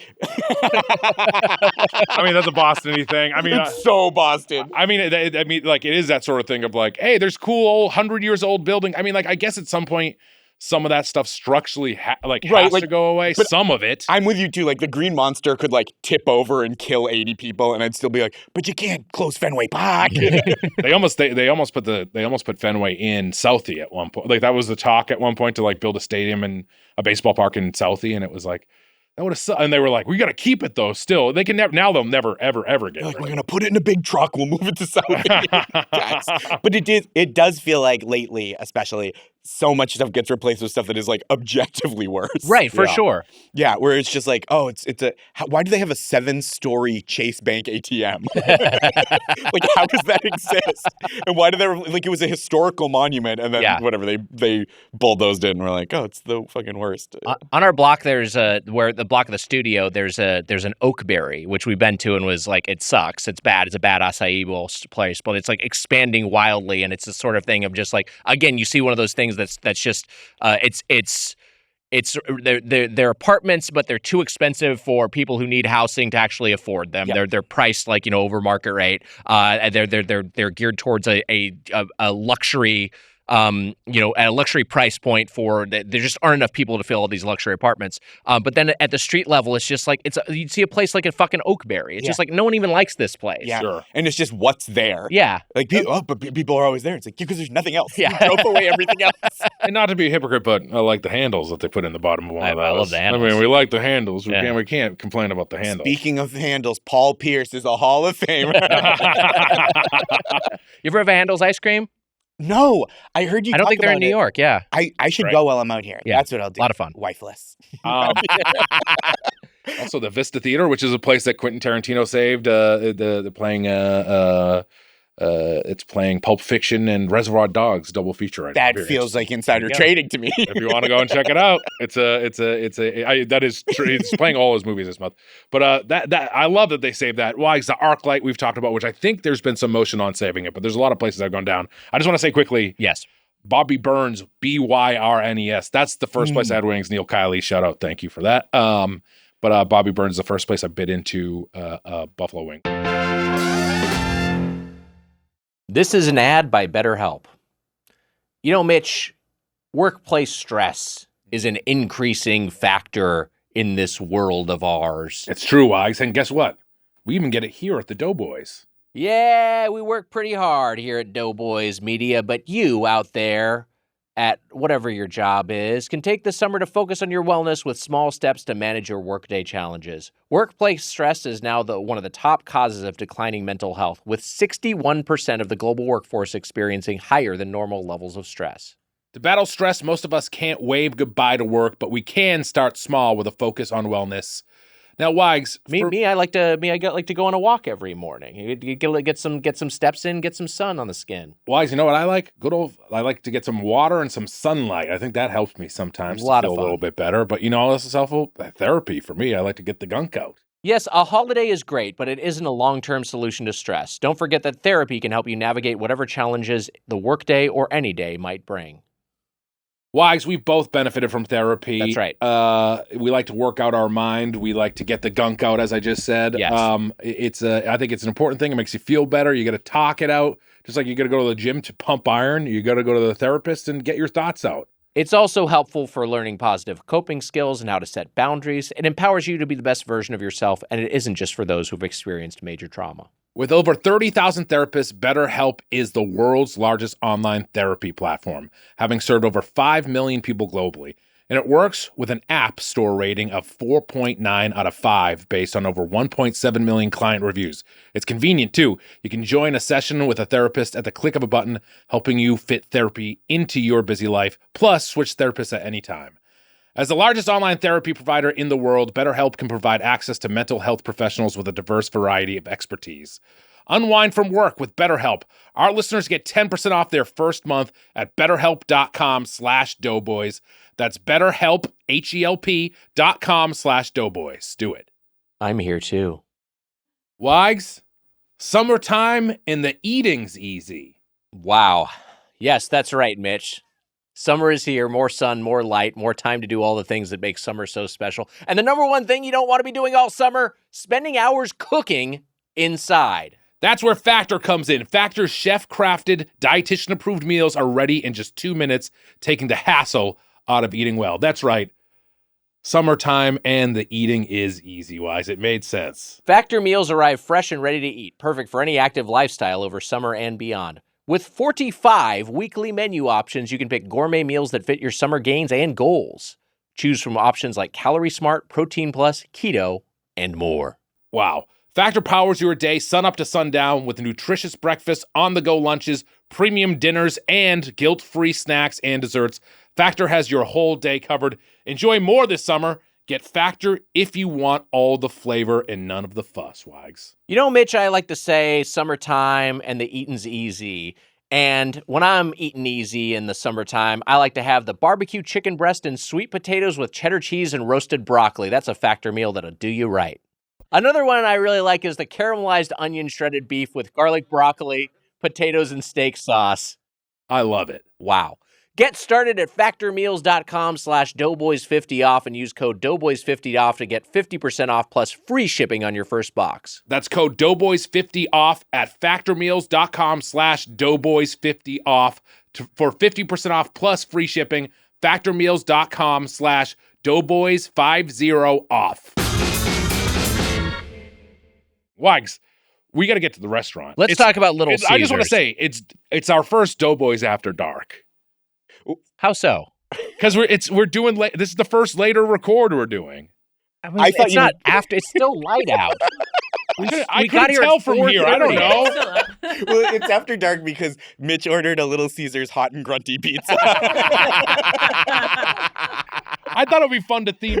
I think when we were recording later, it should be Doughboys After Dark. Okay, sure. And we could have a little. I did have that thought today when I was on our hike this morning. I was like, oh, it's Doughboys After Dark Doughboys day. After Dark. Sometimes we generally would record in the middle of the day, but yeah, we're recording the late afternoon. Can there be like a cooler theme song? You know, not cool. No, there's nothing cooler than Cassie's theme song, but like a little like. Careless Whisper? So just just you singing Careless Whispers. Maybe, I don't know. That would be a pretty good theme song. I would like that. You can clip that and use it. Make it sound better. I don't know. I think because this is going to be a thing we're going to be doing more often, we should not do a different theme song. I think it's going to disorient people. But yes, if you want to designate it Doughboys After Dark, it is Doughboys After Dark. I I like how you're making the sound of a trumpet, which is a saxophone in the song, and then you're pantomiming a guitar.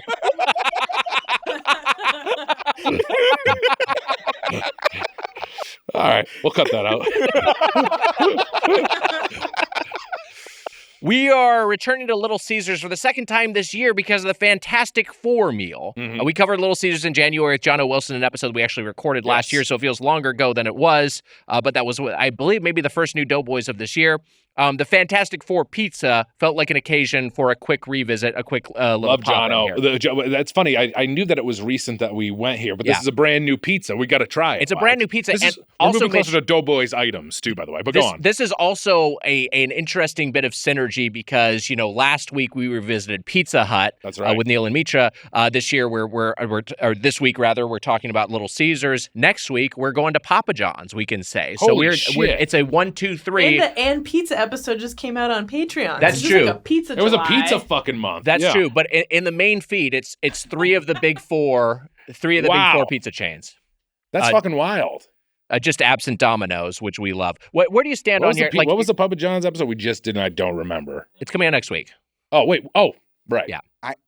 Oh, wait. So the whole thing I just said is an episode. It's the next episode. No, that episode already came out. Oh, okay. Yeah. I almost wore a shirt. What is this face you're making? I almost wore a shirt that would have been weird. Is that a Doughboys After Dark? Bitch is like, I can't see here. It's after dark. I almost wore a shirt that would have made it weird with the next week's episode. I'll tell you off. Wait, tell me. Oh, can I say it? Yeah. Well, you can just cut it out. But I had my I brought my shirt. Hell yeah. Wow. Hell yeah. I know. You just connected the dots. I just connected the dots. Yeah. Yeah. But I heard last night through the grapevine that Yeah. He's the fucking best. He's great. Yeah. It was a fun episode. Fun episode out next week. I mean, do we just, is every episode pizza and oh no. No, it's not. No. There's a new Twisted Metal trailer tomorrow, Wack. How exciting is that? Yeah, you mean as of this record, it will be out now, for, so it's perfect. Yeah, a new Twisted Metal trailer is out now. Yeah. Getting close to the release, Wags. All right, so we're very excited about that. Coming in July 31st, correct? That's correct. Yeah. So plugging mid show. Sorry. Let's go. We're talking Little Caesars. Mm-hmm. Where do you stay? Like, you got the big four. You got the Mount Rushmore of American pizza chains. I know you got access to the best, a lot of the best pizza in America in New York. But like if you are going to a chain pizzeria, Domino's, Pizza Hut, Papa John's, Little Caesars, what's your pick? Okay, so I live closest to a Domino's, and once a year, Maris, who's not a big pizza eater because the carbs in it are really weird for her blood sugar, will be coming back from a party, and she'll be like, I'm a little hungry. And I'll be like, is it the Domino's night? And she'll be like, yeah. And we'll order from the Domino's, and that's always such a treat. My good friend Allison Leiby and I, we have gone to this Papa John's because it is near a venue where we co-host a show. And we were walking out and we saw Papa John's, which we call Taking the PJ. And we were like, it was late at night and we were both pretty drunk. And we were like, can we just get a slice? And the guy goes, I got a whole pizza bag here. I'll give it to you for like $8. And we were like, okay. It was the middle of winter. And we were like, okay. And then we ate the whole pizza in a Papa John's that's just storefront, bulletproof glass, one metal stanchion for like eating. And we just people were coming in to like pick up pizzas to go, just saw us being animals. They're just pick up their kiosks now, basically. Delco is the portmanteau, delivery and carry. Oh, interesting. Well, we did Delco Mount Down. We just fucking went ham in the Papa John's. And then I woke up the next morning and was like, I feel bad. And also, are they on the BDS boycott list? Oh, sure. Yeah. I mean, this is all. And the answer is yes. Yeah, everything is. Doughboys is doing a tour of every company that's on the BDS list. We're doing a SodaStream episode. It's BDS June here on the Doughboys podcast. Reverse boycott. That's always the funniest too, when there's like a legit, I mean, not like this situation, obviously, but when there's like a legitimate boycott of like, hey, we're not going to Target because they got rid of their DEI. And then like one guy is like, I'm going and I'm buying all their shirts that aren't gay. And you're like, what is this? Yeah, that's insane. That'll show us. Yeah, okay.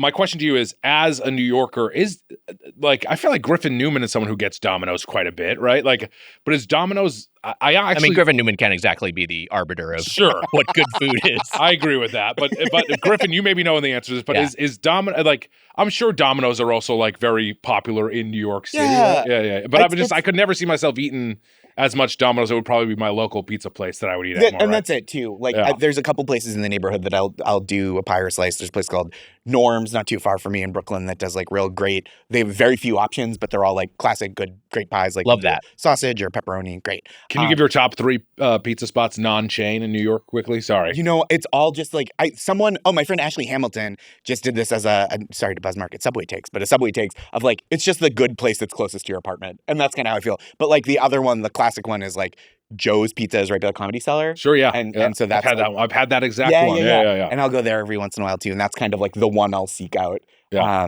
But Norm's is great. There's like a new. My understanding of the way you eat Joe's is you take like one bite and then you throw it in the trash with a paper plate.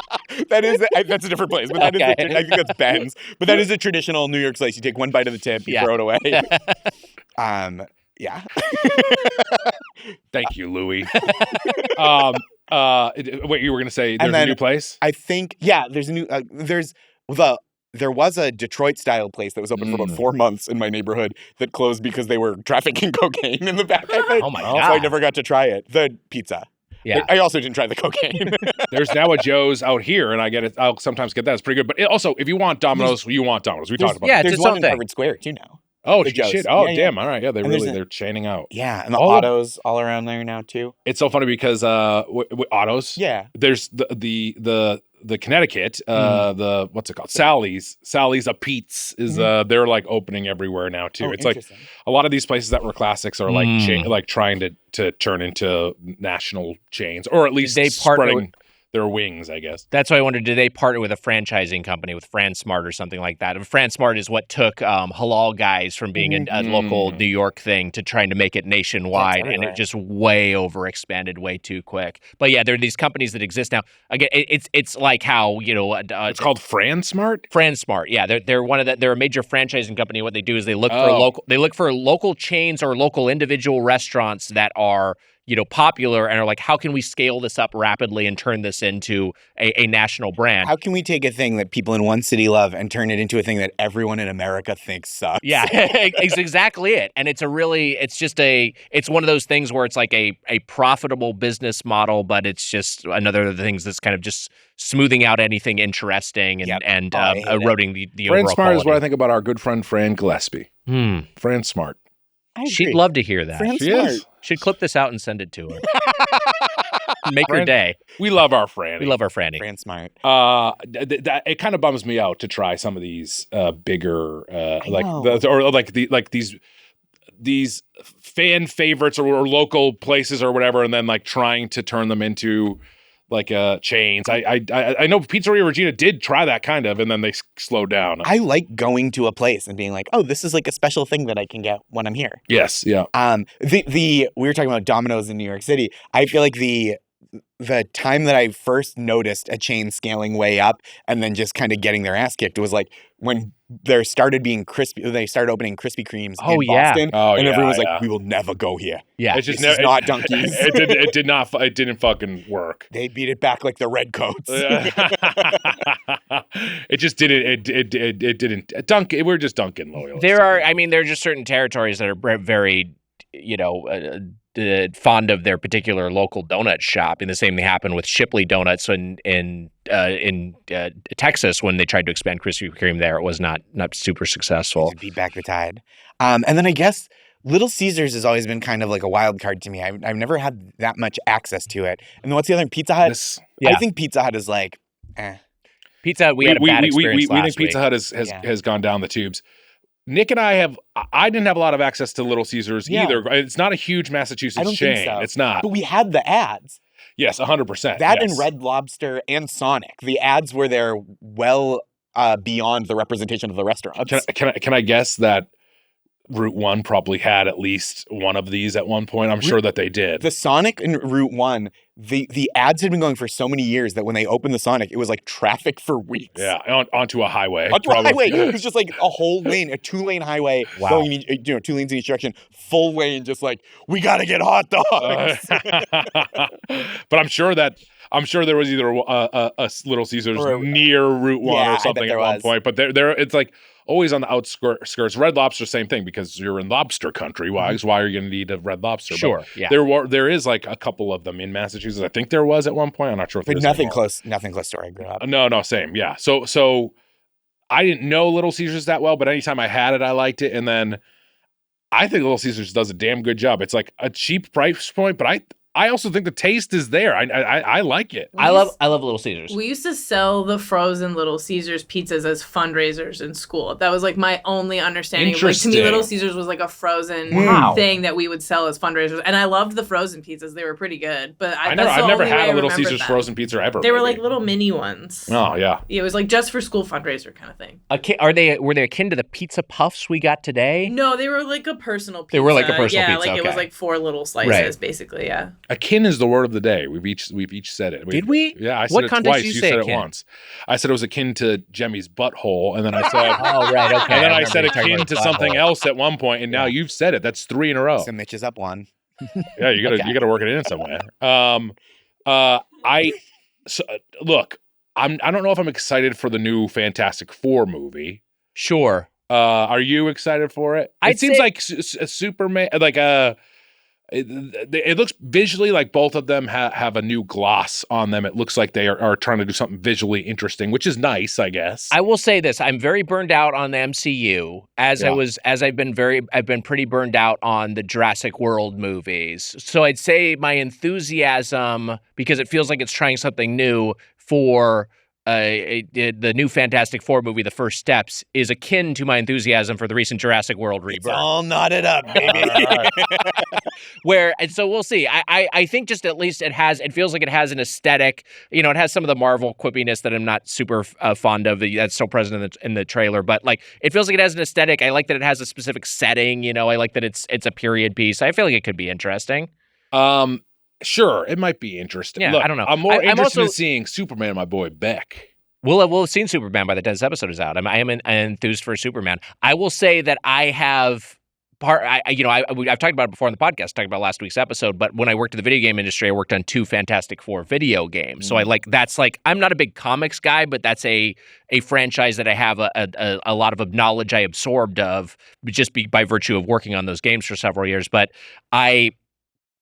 So I'd say I guess I'm just interested to see if they pull it off or not. I don't know. It seems like a tough property to adapt. It also feels like they've done a couple, right, that haven't really hit. Yeah, this is I think the 4th attempt at a Fantastic Four thing, because the Roger Corman one, they had the Michael Chiklis, the Tim Boston Story, Boy. yeah, the Tim Story. They made a couple movies with him, and then they had the Josh Trank movie, which absolutely tanked. And then now they've got the Trank tanked, and now they get the new version. Damn. Where did you but where do you stand on the Fantastic Four? Like, are you a comics guy? I'm not really a comics guy. Right. And similar to you, I'm like a little burned out on the MCU of like, hey, here's 3 TV shows and 3 movies every year. I don't think that's like a super unique or interesting. No, not at all. No, yeah. Like, but I can be convinced if something's good. Like, if there's enthusiasm. Like, this is a few years ago now, but the first Black Panther movie, people were like, oh, this is kind of its own thing. And I was like, yeah, this was great. I had a great time.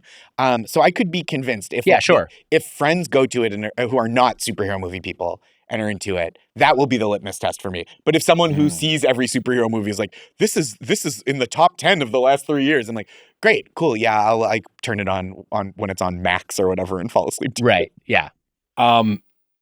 I just, I want them to be a little bit horny. It seems like the Superman's kind of horny. I want the Marvels to be gruntify them a little bit. They're sexless films. Yeah. Do you remember we had Mitch's Spoonman's horny seal of approval? Whatever happened to that? We should, I deleted it. We should turn that into a kinship shirt, by the way. 3. That's not the same. That doesn't count. It doesn't count as a kin. I guess you did say a kinship shirt. All right, Mitch is up 3-2. We're going into extra innings tonight. I forget what the horny seal of approval. The reason it disappeared is because you stopped doing it, and now you don't even remember what it was, and you want to make a shirt out of it. I'm trying to think of the horny seal of approval so far of movies I've seen this year. Are you surprised that Emma wasn't like, "Hey, Mitch, you didn't give a horny seal of approval this week"? You didn't tell us some movie that made you horny this week. I think Trolls World Tour was on the I think it did. I think it did. That joke. I remember that. I think Trolls World Tour was on there. Let's see here. The movies I've seen recently. You have a list? Well, I just got to see what I've seen recently. 28 years later, that's got a horny seal of approval. I'll tell you that much. Brokeback Mountain, horny seal of approval. Sure. Jurassic World, no horny seal of approval. It's not particularly horny now. No. Yeah. And quick follow-up question on the horny seal of approval as a premise. Is it whether it's horny or not? They could have made Dolores a little sexy, if you ask me. Dolores is the little dinosaur. Whether or not Mitch gets horny. Okay, great. Oh yeah, sorry. It's whether I get horny watching it. So it actually that does open up a lot of things. Right. That's why Trolls World Tour.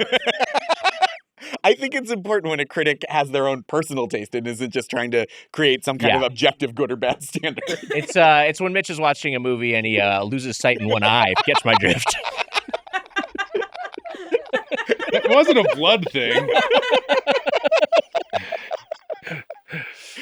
What is that? Is that whatever? I know I shouldn't try to figure out what you were trying to say there. The point is like I agree with you that MCU movies they have like these characters feel like they're like Ken and Barbie dolls, right? Like it's like they're like flat, like they have nothing from the waist down. There's no sexual tension or chemistry in any of these movies. It's like completely. It's like we've sanitized it to this point where these are just creatures who do like they have perfect bodies, but they don't interact with.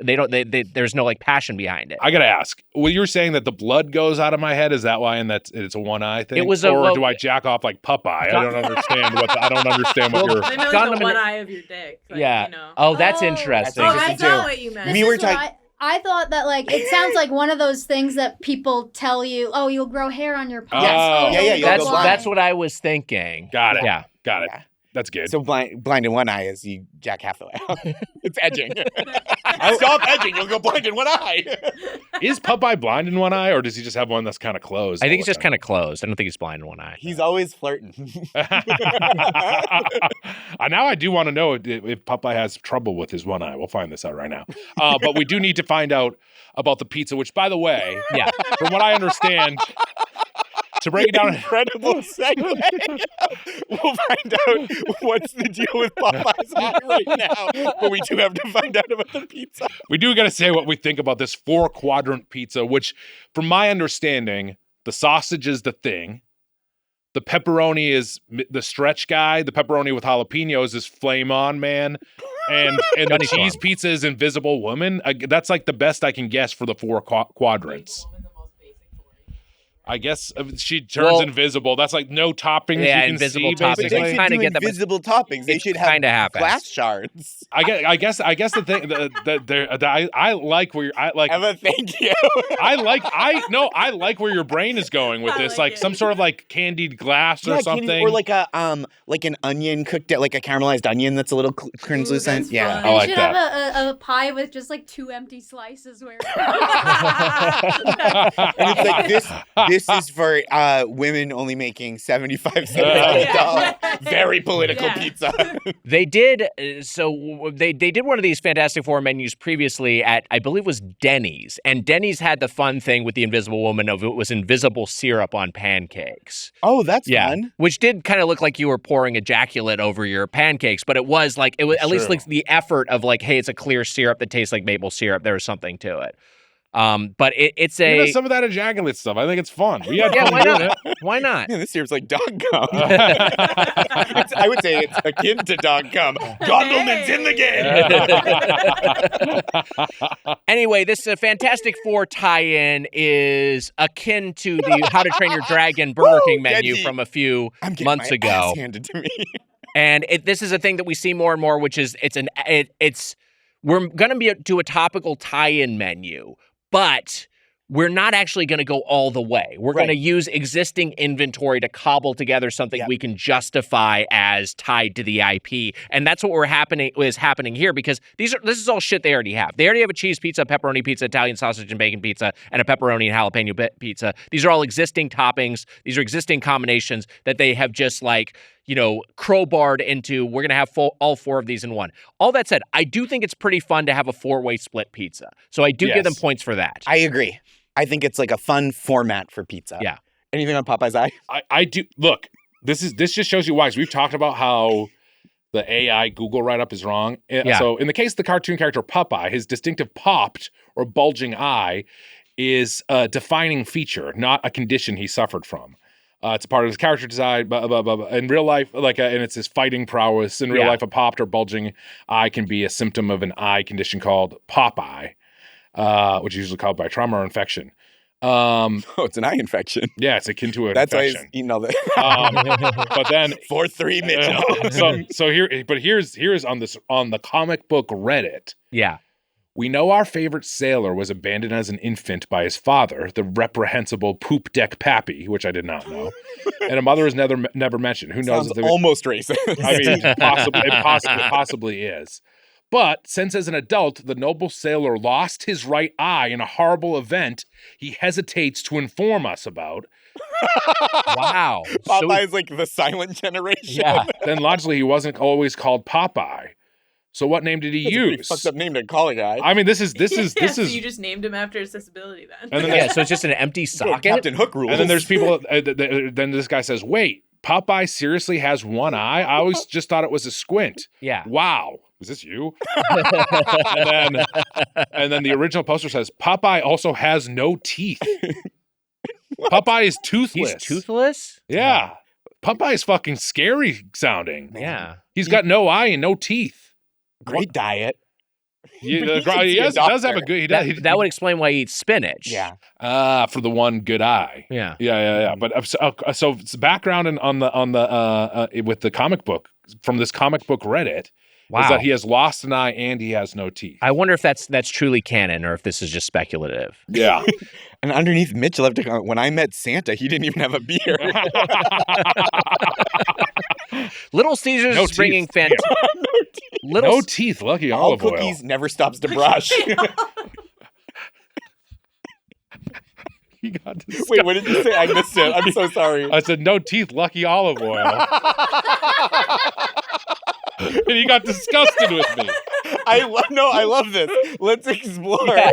There's like, you know that common thing of toothy Yeah. Lincoln? God, man. Your teeth are such an obstacle to eating my pussy. Don't worry, Olive Oil. He just goes, You got him removed? I lost him in a fight. Now you'll never say, hey, Popeye, stop it. You're biting my clitoris. I think it'd be more like Lucky Olive Oil of Popeye. Or no, sorry, Lucky Popeye of Olive Oil. Olive Oil has no teeth. Well, we don't know about olive. We have no idea if olive oil has no teeth or not. The science just isn't there. Little Caesars is bringing fantastic variety to the table this summer with the launch of the new Fantastic 4-in-1 Pizza, heroic creation inspired by Marvel Studios' The Fantastic Four First Steps. The Fantastic 4-in-1 Pizza delivers 4 bold flavor combinations in one large pie. In addition to the limited-time Fantastic 4-in-1 Pizza, Marvel joined forces with Little Caesars to design its first-ever exclusive pizza boxes for the campaign. When all 4 collectible boxes are put together, they reveal a hidden image connecting all 4 characters. Now, we got 2 of these bad boys so that we could all have a slice. You were because pissed. there's only 2 slices of each. We got 2 Mr. Fantastic boxes. You were pissed. The whole point of the thing is you get 4 different boxes. You get one of each, and then you can put them together. And if you put them in a grid, you make a 4 symbol. Actually, you put all 4 together, full penetration. It's the horniest thing in the Marvel Cinematic Universe. They start animating. They come to life. They go, it's like, you kind of Jumanjis. Actually, I did find a GIF of it. Actually, we can all look at this. You put the box together, you see Thing has no teeth.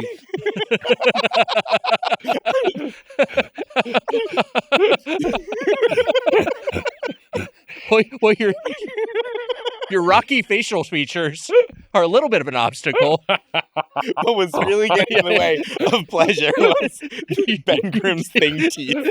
Well, the thing is, the teeth are also boulders.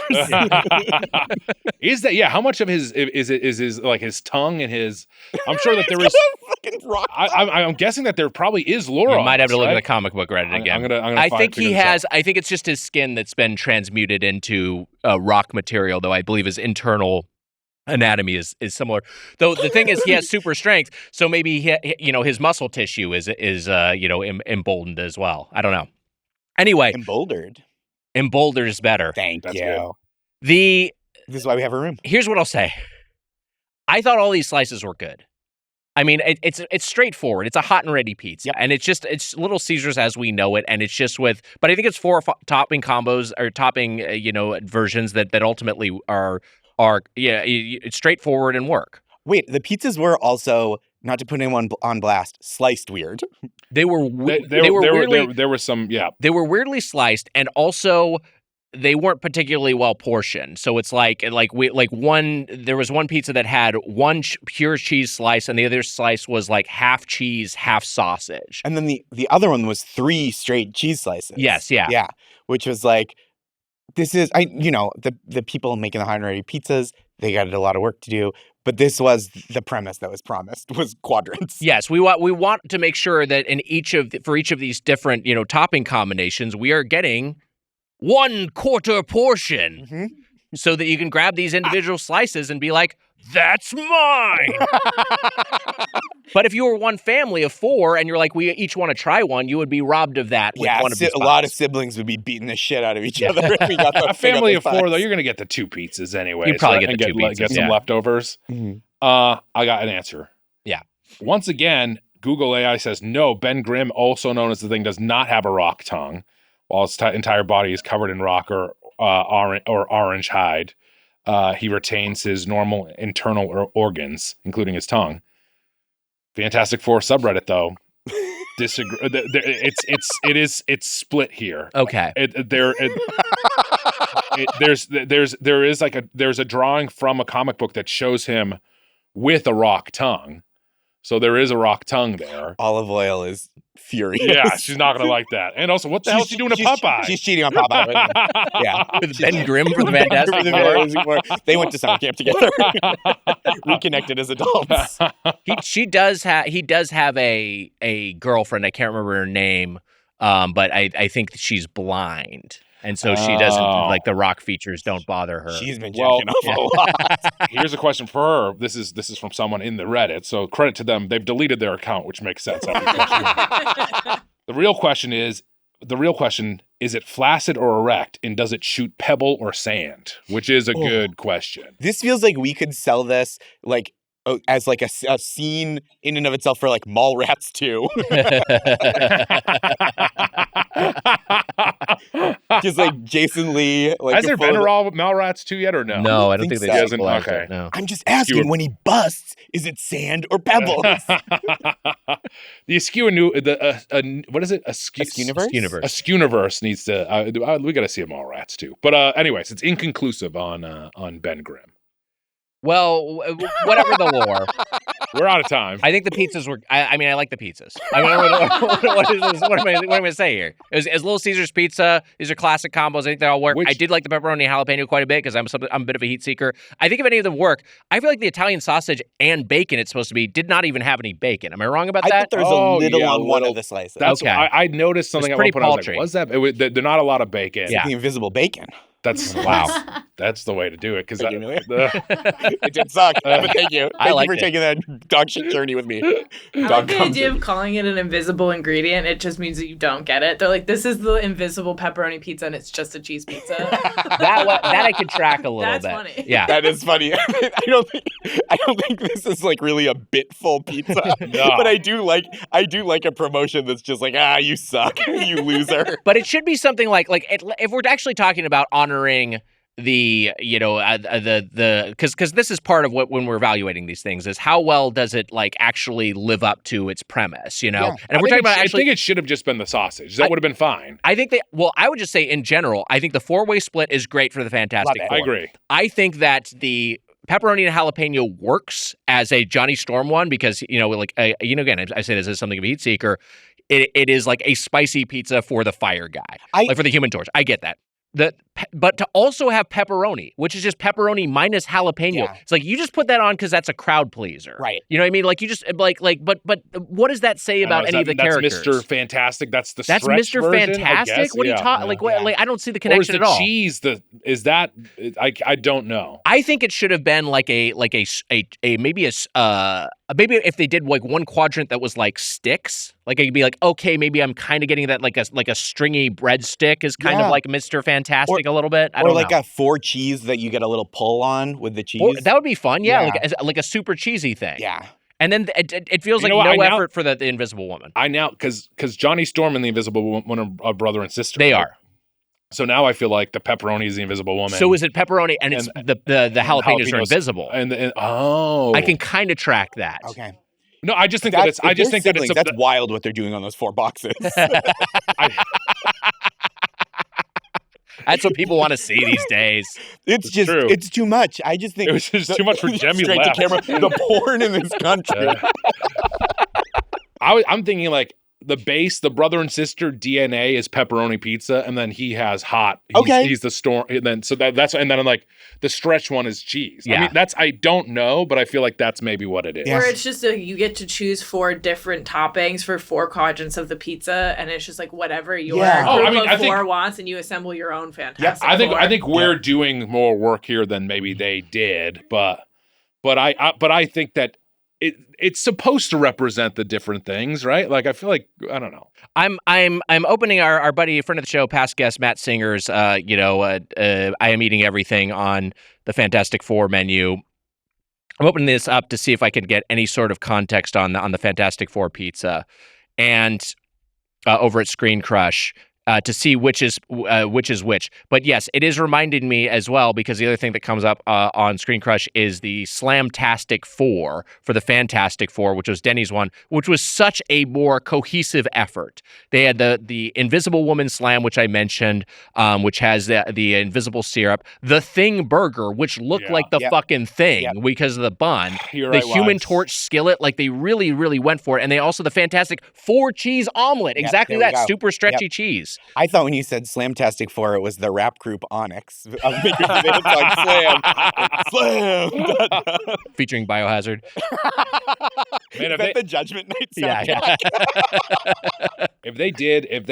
Yeah. But that if was Onyx did like a remix of Slam for Fantastic Four, I would be so happy. Yeah, that would be really fun.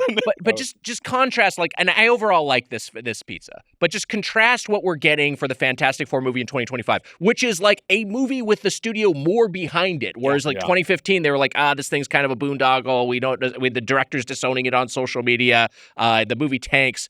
But back then, they put some fucking tank. they put some fucking effort. I still think about that movie sometimes. It lives up here in the Trank Bank. They put some effort into the cross promotion with the chain restaurant. Like the Denny's menu is like, we're actually going to do something. And here it's like, it's one pizza and we're just going to shuffle some stuff we already have around. It's just like, we used to build things in this country. Don't you have that feeling? Scroggs, I agree. I'm with you. I think it feels a little more, it tracks a little better than some of the stuff you've covered recently. That's true. Listening, it doesn't even make sense. They're just like, eat it. It's slop. Exactly right. But this, it does all have the feeling of like, when AI does something and they're like, it's just good enough. You have to take it because there's nothing else. Man, you're just saying that as like, oh man, this does seem like pushed into an AI machine. And I'm like, it maybe very well could have been. Make us a pizza. Yeah, what's like a Fantastic Four pizza? I feel like this feels like the answer an AI would do. But that being said, the 4 quadrants is kind of fun, Wags. I think that they just should have done more with it. And the pizza tasted good. So I'm like, then where does that leave me? I don't know. I kind of enjoyed my experience. I'm looking at just again at Matt Singer's review, and he also is struggling in terms of how to map each, because it's not clarified in any of the press materials which slice corresponds to which member of the Fantastic Four. I think the fact that there's 4 different flavors is supposed to be the whole gimmick, and that's kind of a bummer. It's kind of a bummer. It would be. I just be having more fun with it, even though I'm enjoying the pizza that I'm eating. It was good. I'd be having more fun with it if I knew which one I was eating. You looked like Galactus in there, sucking it all down. I sure did. That's the guy. He's the bad guy in the movie, I think. Eater of worlds. Eater of worlds. Eater of pizza. He's eater of pies. If you're eating the whole world, there's some pizzas going down. 100%. We also had the Little Caesars Puffs, which was a thing that we've had recently. Is that what they're called? The Puffs? I don't have it in my notes. Yeah. The Crazy Puffs. Crazy Puffs. There's 1 pepperoni, 1 cheese. This is not connected to the Fantastic Four IP. This was just another add-on you wanted to have in there. I thought those I thought those guys. I mean, you had one too. I ate them, but I didn't order them. But I did eat them. I thought they came with some dipping sauce, and they don't by default, which I think is really weird. They really could have used some marinara. Yeah, they're kind of akin to a hot cupcake. I forgot about this. Fuck. 5-3 minutes. I mean, I don't even know. I've got one. Wags, are you going to do a little puff piece on the puff pieces here or no? What do you think of the puff pieces? I think they're good, but unnecessary. Like I'd rather just have another slice of pizza, wouldn't you? Yeah, I think we were nice to them when we had them with Jono, and I am kind of like, they're fun, but like, I don't think they're as good as the pizza. And they are salty, but I don't know. I think those are fun for kids. I don't know. I guess. Yeah. But I don't know. I feel like even if as a kid, I'd rather just have another slice of pizza. You're pissed off today. It's all crust, so I feel like a kid. Yeah. Kids don't love crust. No. Yeah. It's akin to the garlic bread with like you're getting with your pizza. It's just like I'd rather just have more pizza. I don't need the garlic bread. Yeah. What is this for? Harris always had that funny thing about the Little Caesar. He had that tweet about the Little Caesars guy having hair.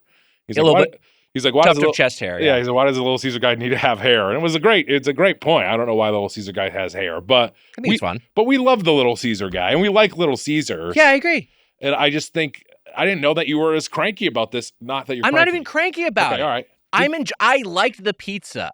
I just wish, in general, with these things, I felt the same way about the How to Train Your Dragon menu, which I enjoyed. Just like put a little effort into it. That's fair. And at a certain point, it's just we're seeing so many of these now, we're not covering on the podcast because there's nothing to cover. But one that came out this year that is the most half-assed one I've seen yet is the Happy Gilmore 2 meal at Subway. Sure. Wait, and what's that? It's nothing. It's just their normal meal, but it's called the Happy Gilmore 2 meal, and you get like the cheapest, shittiest plastic cup that you'd probably just throw right in the garbage that has a Happy Gilmore 2 like character on it. Oh, that's such a bummer. It's like there's so much more fun you could have with that if you want to do something with it. But they're not. I yearn for the days of the IHOP, Horton Here's a Who menu, where you just like they went all out and they had a pancake with purple and turquoise syrup with a little like lollipop sticking out the top of it. It was nonsense, but like they put some effort into it. And now we're just reskinning existing items. It sucks so bad that this is what we're nostalgic for now. No. Like things are such dog shit. Yeah. Like, God, remember? Like, imagine talking to kids. We don't have kids, but like our grandkids would be like, "We used to have purple syrup, and now it's just a Happy Gilmore 2 cup." And they're like, "Can you do euthanasia against someone's will, or is there a different word for that?"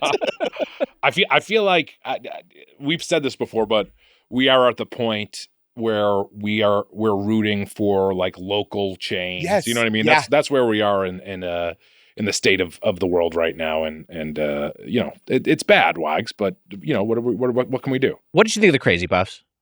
I thought they were fine. Yeah. I don't think there was anything texturally or flavorful enough to like make me want to order them. You know what it would be, honestly, is like if I can't imagine a situation where I'd be ordering from Little Caesars, but was like, I don't want pizza tonight. You know what I mean? Yeah, sure. It like feels like something you would get as like, oh, I just need this much. But like that's not why you go to Little Caesars. You go there for the pizza. No one's like along for the ride in that way. It was fine.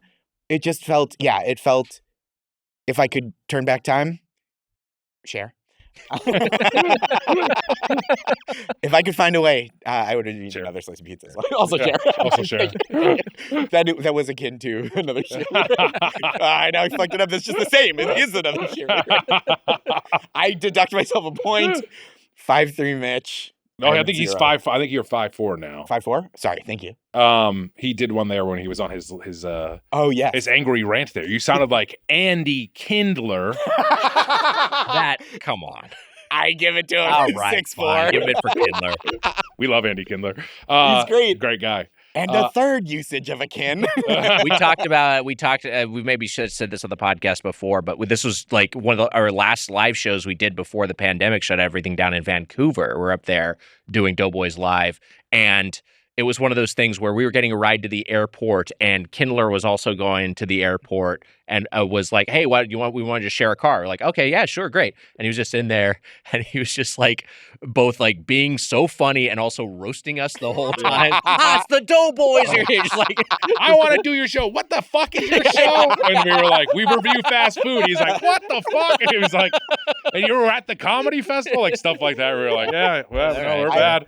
I love that guy. I don't think he's so funny. I don't think I've told this story before publicly, but I do Wait, Don't Tell Me a lot with right. I get to work with Paula Poundstone, who's so funny. And we were doing a road show in like Kansas City, and she was trying to get out of town or get to the airport a little earlier than me. And I was like, "Do you want to come? I'm getting a car at like 4:30, and she's getting hers at 4." And she was like, "No, I want to give the extra cushion." So I come out, and her car hadn't showed up. It's like early in the morning outside the hotel, and I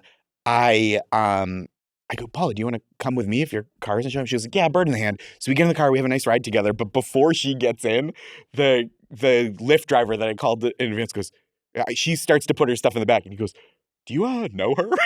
Like he thought there was just like a lady standing there that was like getting into the car. He was like, "She's been standing there for kind of a while," and I was like, "Yeah, I know her." It's so funny. Like, do you know Paula Poundstone's just getting into my car?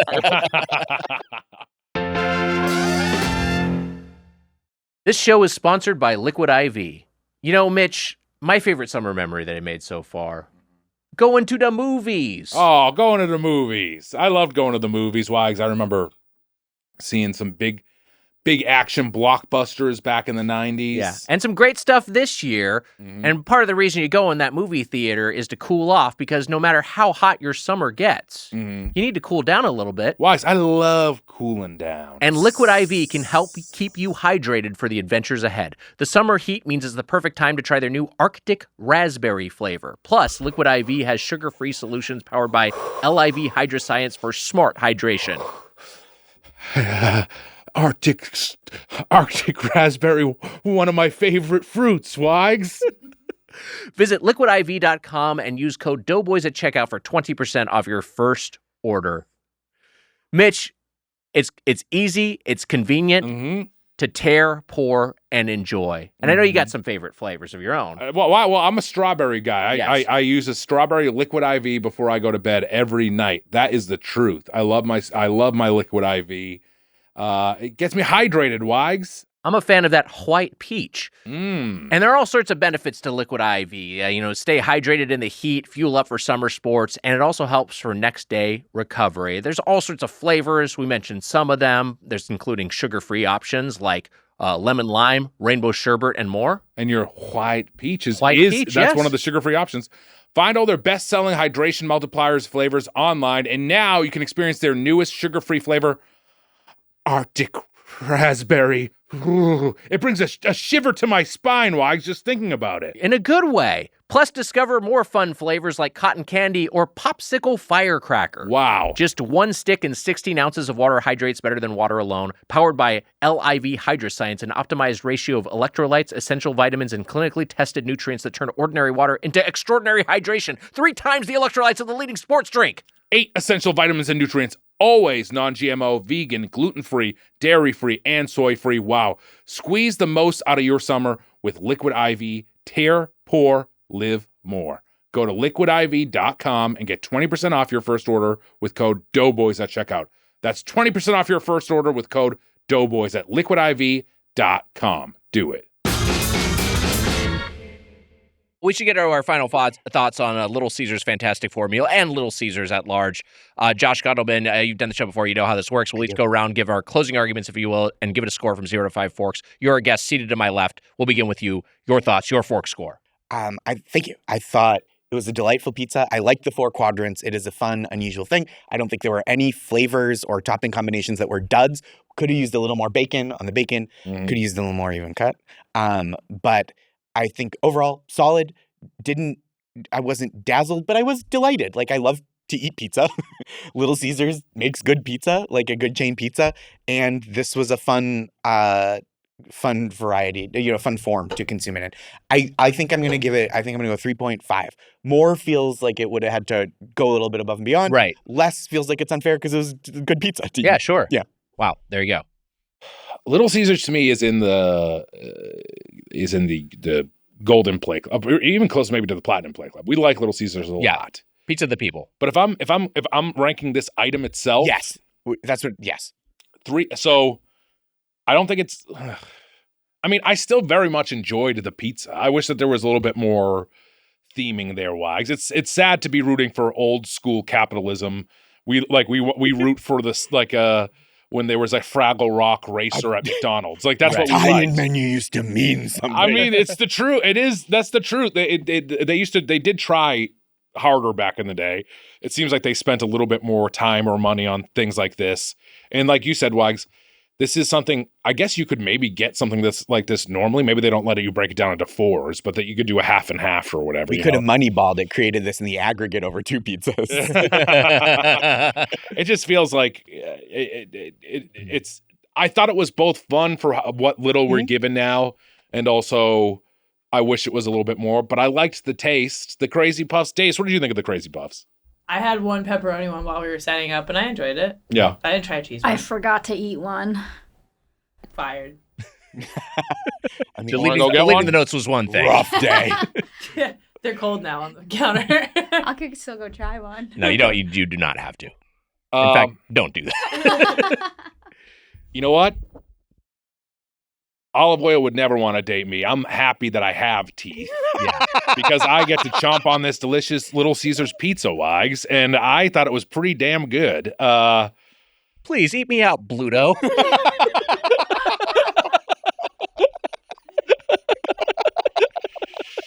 You Be think? careful, for God's sake. Oh, you think I look like Bluto?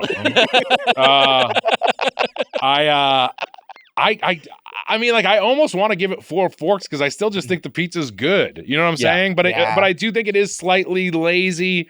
But also, again, it's better than the Happy Gilmore meal. It's better than some other stuff we've had. You know what I mean? Just the item, I'll give 3.75 forks to. Wow. I like Little Caesars a lot. Pizza the people, pizza the working class. I like that it's affordable. I like that it's accessible. I like that the hot and ready is at a decent price point. I think the pizza is just flat out better than Papa John's or Pizza Hut. I just prefer it to those two. I'd rather have Domino's in general. I'd rather have Costco in general. But a Little Caesars storefront is a thing that I'll go to for funsies because why not? And again, it's just there's so few places where you can get a meal without spending an arm and a leg these days. I still feel like you kind of can feed yourself / feed your family / have an affordable workday lunch at an LC's. All that said, we were talking about the Fantastic 4-in-1 pizza, which again, I like the pizza and I like that it's 4 different varietals on one pie. I think that is fun. But just again, this is the least amount of effort you can put into one of these things and still have it be a tie-in, right? It's just... It is one notch above cutting it into 4 slices instead of 8. And Exactly. 4 slices. Exactly. It's one notch above that. And so what we're dealing with, it's, Actually, maybe it would be more fun. 4, yeah. 4 big slices. Yeah. I'd be into taps that. into your core memory. I mean, honestly, if the thing sliced just wasn't sliced, it was the sausage and bacon, it was just one big slice. I think that would be fucking fun. But it's just again, we're just reskinning existing inventory, which I know is something I already said. But put rocks on it. I don't know. But it's what we're dealing with is what the Fantastic 4-in-1 pizza is, and what the modern version of the branded tie-in menu is. Mm-hmm. It's akin to putting a red cape on a G.I. Joe and calling it Superman. Wow. It's akin to putting a Star Wars sticker on a white t-shirt and calling it a Star Wars shirt. It's akin to putting signage that says, Batman the Ride on Splash Mountain and calling it a new ride and claiming that it's got some sort of Batman He's on theming. fire. He's like the Human Torch. It's akin to putting cat ears on Jemmy and calling her a cat. It's just, it's like such... It still counts. I liked it. The one was pretty straightforward. Yeah, no, it was straightforward. I just was picturing it. I got confused. A dog. Just say a dog. Don't think about Jemmy specifically. All right. Oh, yeah, I get it. It's got the ears. It's akin to me. Oh, fuck. It's akin to having a picture of Hot Grunty without any lotion. Mitch, well said. Thank you. I don't agree with that. It's akin to having a picture of... No, Mitch is right. It's akin to having a picture of Hot Grunty with no lotion to jack off with. And for that reason, I can't give this quite 4 forks. As fitting as it would be to give the Fantastic 4-in-1 pizza 4 forks, I think it does fall just short. And so for that reason, I'm going to reluctantly give it 3 forks 3 times. And that's akin to a good review, Wags. Wow. There you go. I lost track. It was like watching... he took over. This year's NBA Finals. I was like, I just want to see a good game now. I'd say let's call it a draw. No, akin. I win. All right, Mitch wins. Hey, I've got a food stuff. We're going to decide if you should put it in your mouth. It's Snack or Wack. And we've got I would rip every one of my teeth out for Hot Grunty. One by one, I would rip every tooth out for Hot Grunty. Why did you do that? You don't like me? No, I'm going to date Marshmallow. We have some two new-ish Jemmy. Oreo varietals. Jemmy, you're going to want to steer clear of these. You're not going to like these. One of them is going to be actively toxic to you. We have the blueberry pie sandwich cookies and the chocolate-covered pretzel sandwich cookies. Wow, 2 big ones. A lot of fun. Josh, what are your general Oreo thoughts? I like an Oreo. Yeah, me too. I'm going to hand these to you. Thank you. Before you can start with and Mitch, you can start with the blueberry pie. What are you more excited about here? I'm more excited. I feel my hunch is chocolate-covered pretzel is easier to execute in a cookie form. Yeah. A little chocolate and saltiness. Yeah. I feel like you can do that mass-produced where blueberry sometimes is doesn't quite hit the mark. I'm going to take 2 of each. Oh, that's smart.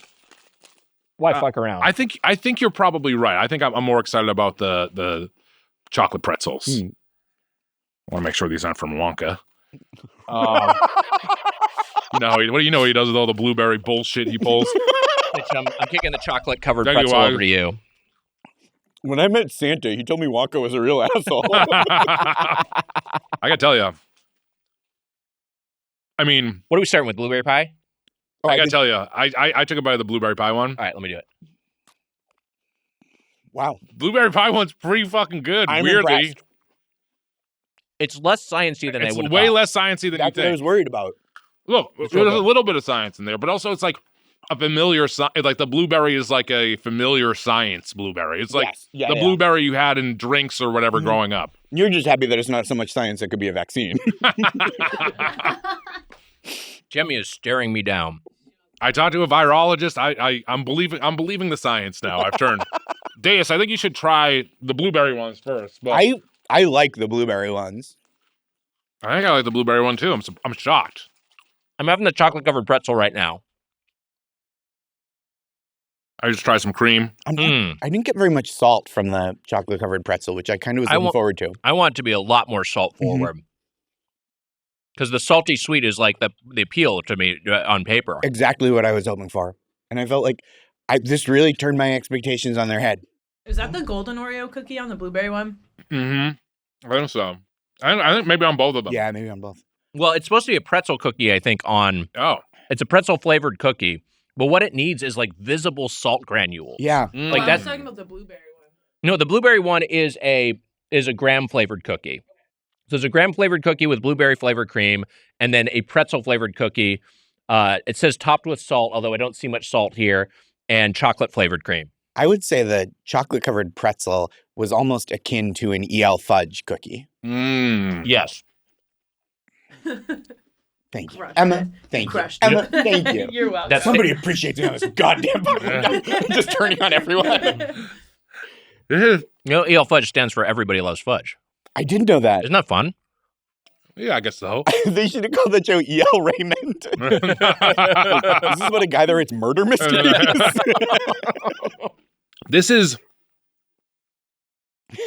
It's the pretzel one is more sciencey than the blueberry one. yeah, Weirdly. I agree. More people, almost roughly twice as many people, love fudge than Cool James. This feels like a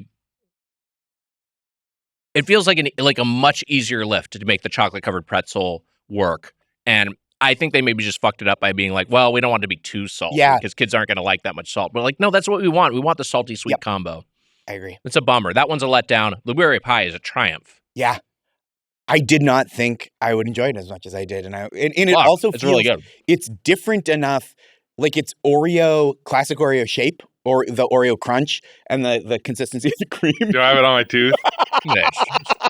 Yes, you do. Oh no. Olive oil's gonna be pissed. Yeah, because you were eating out in Navi. Wait, is it blue? Yeah, it's blue. Oh, it's the blue Super one. blue. Oh no. At least it looks blue to me. This is like when you had a blue tongue and we couldn't figure out why. It was vitamins, we found out. It was your vitamins. That scared the shit out of me. That's You thought you blacked out Nate Smurf house. it's a pet peeve for me, Josh, of just it looks like it looks like an Navi fucking jizzed inside my cookie. It's like, because jizz is the same color as skin. You know that math. I'm trying to want more of these pretzel ones. I think they're maybe bad. Not bad. It They're really not does good. taste so much like those fudge cookies that you're Yeah. talking about. Like it doesn't even But not taste like quite an Oreo. as good. Yeah. And the blueberry pie one doesn't taste like an Oreo, but it's like recognizably Oreo in construction enough that it's like, oh, if I don't want an Oreo, this is like a different thing that satisfies the same textural satisfaction. I feel about these the opposite of what I would have guessed when Yes. you You handed them do. to me. Same, Emma. 100%. I thought I would have loved Absolutely. this pretzel 100%. one, and then I would hate the blueberry, and it's kind of the opposite. I What don't an- hate the pretzel. What an inversion of subversion of expectation. I don't know if the pretzel is bad. I still can't tell if it's bad. I don't like it. I'm going to give it a whack. I will give a whack to the chocolate covered pretzel. Does not deliver on what it promises. Yeah. And a hard snack to the blueberry pie. Snark. A snark to Jesus. Is that like a New England snacks? Add an R in Snark. Snack to blueberry pie or hard snack. I would agree with you, Wack. Yeah. And then soft whack to Combined in one eye. I got a soft whack. You won Banjo-Kazooie, you didn't get the game over. Soft whack to the pretzel Oreos. Soft whack, I think they're almost good. You're trying to lose at Banjo-Kazooie so you can jack off, but you win. It's too good. It's like, fuck. God damn it. These magic hands. They're only good for one thing, and it's Banjo-Kazooie. I'm going to say soft whack. Yeah, I'm right there with you. Because they're also not quite as good as an EL fudge cookie, which I like as a cookie very much. And it doesn't deliver on chocolate-covered pretzel. It's not chocolate-covered, first of all. I think that these are EL fudge cookies blow these out of the water. For sure, absolutely. Yeah. I didn't want people to think that I was saying whack. EL fudge cookies are whack. No, these are not good. Do you know what the issue is that they were trying to the wafers are supposed to be pretzel wafers, and they just didn't go hard enough on it. Yes, they didn't. No, I totally agree. They should.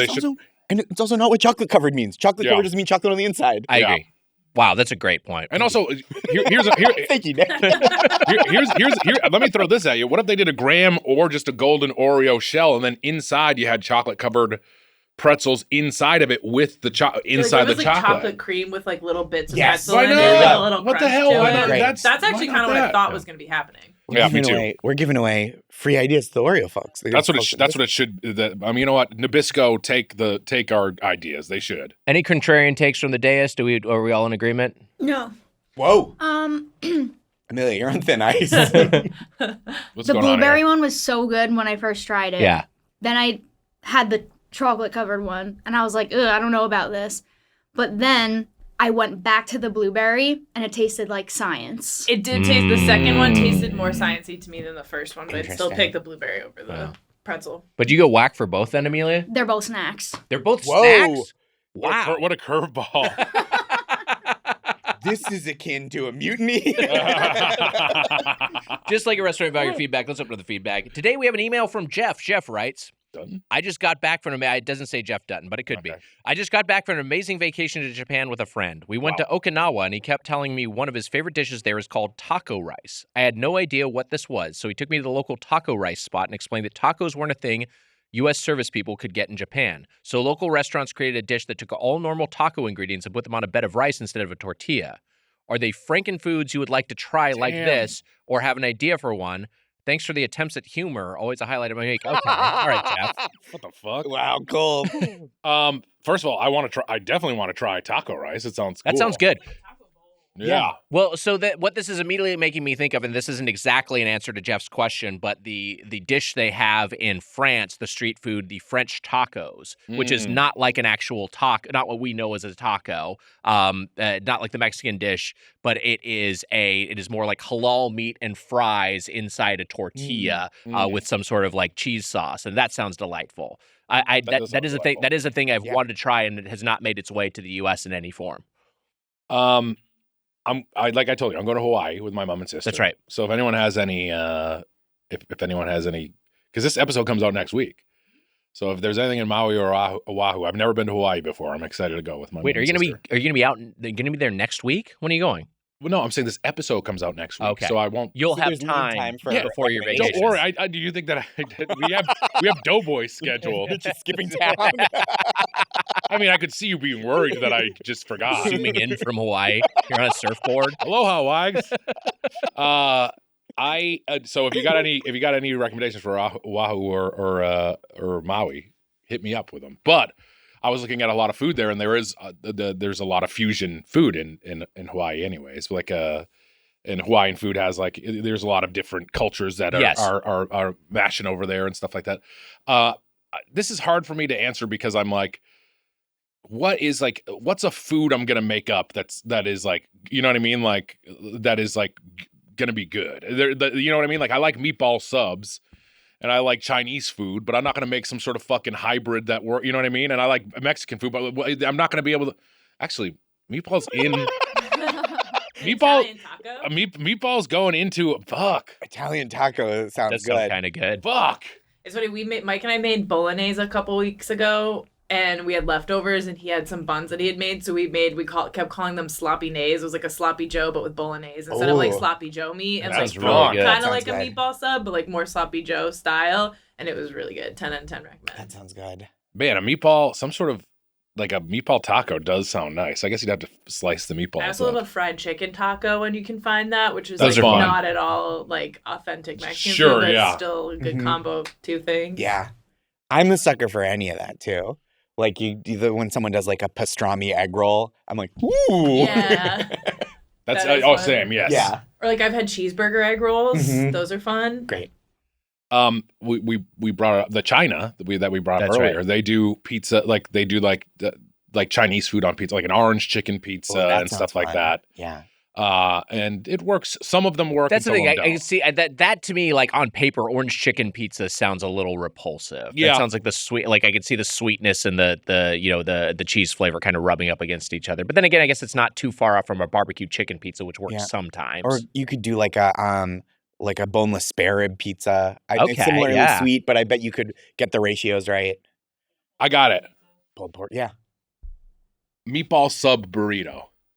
Okay. Meatball sub burrito. So you're taking the ingredients of meatball sub, maybe So adding there's- some other There's components. provolone cheese in there. There's meatballs and there's marinara sauce. But Uh-huh. what do we stuff in there for? Is it You go do we do Pasta. rice? You go pasta Noodles? instead of noodles instead But of now has this already rice. been Kind of made? starch on starch, but it might be fun. It's like French fries or rice, rice, in a yeah. burrito. But my question is like, does the rice make it more like a meatball sub burrito? Like, could the rice work with the interesting. meatball? I don't know. I think it could. You could do like an orzo or something that's like or like a couscous that's pasta-like, but the size and Risotto. texture of Burrito. Yeah. But then Yeah, that makes exactly. now it's like a spaghetti and meatball burrito. That's true. My whole creation is destroyed. No, you're Oh, trying, You Mitch. don't need to do the starch. You just cut up little pieces of bread like a sub. That's fun too. What about the next step of a Choco Taco?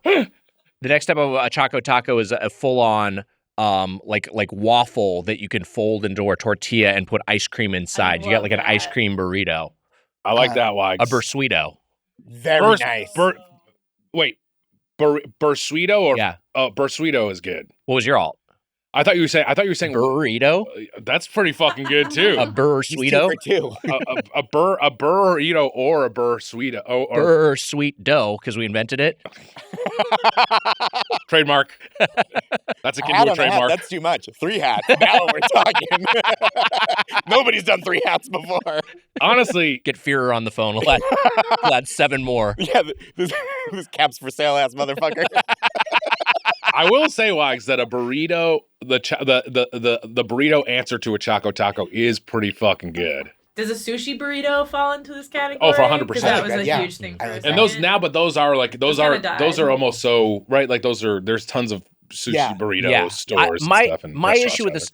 Sorry for cutting you off, Mitch. But my issue with the sushi burrito is I feel like it's a little unkapachka. It's like I don't know if I want that much sushi in one bite. You know what I mean? Like I like more like a nigiri or like an individual cut roll where it's like it's a smaller. Yeah, it's a smaller portion. There's an ahi tuna sandwich in Hawaii. I was just looking at and I was like, do I want that? Like, do I want a sandwich full of raw fish like that? I don't know.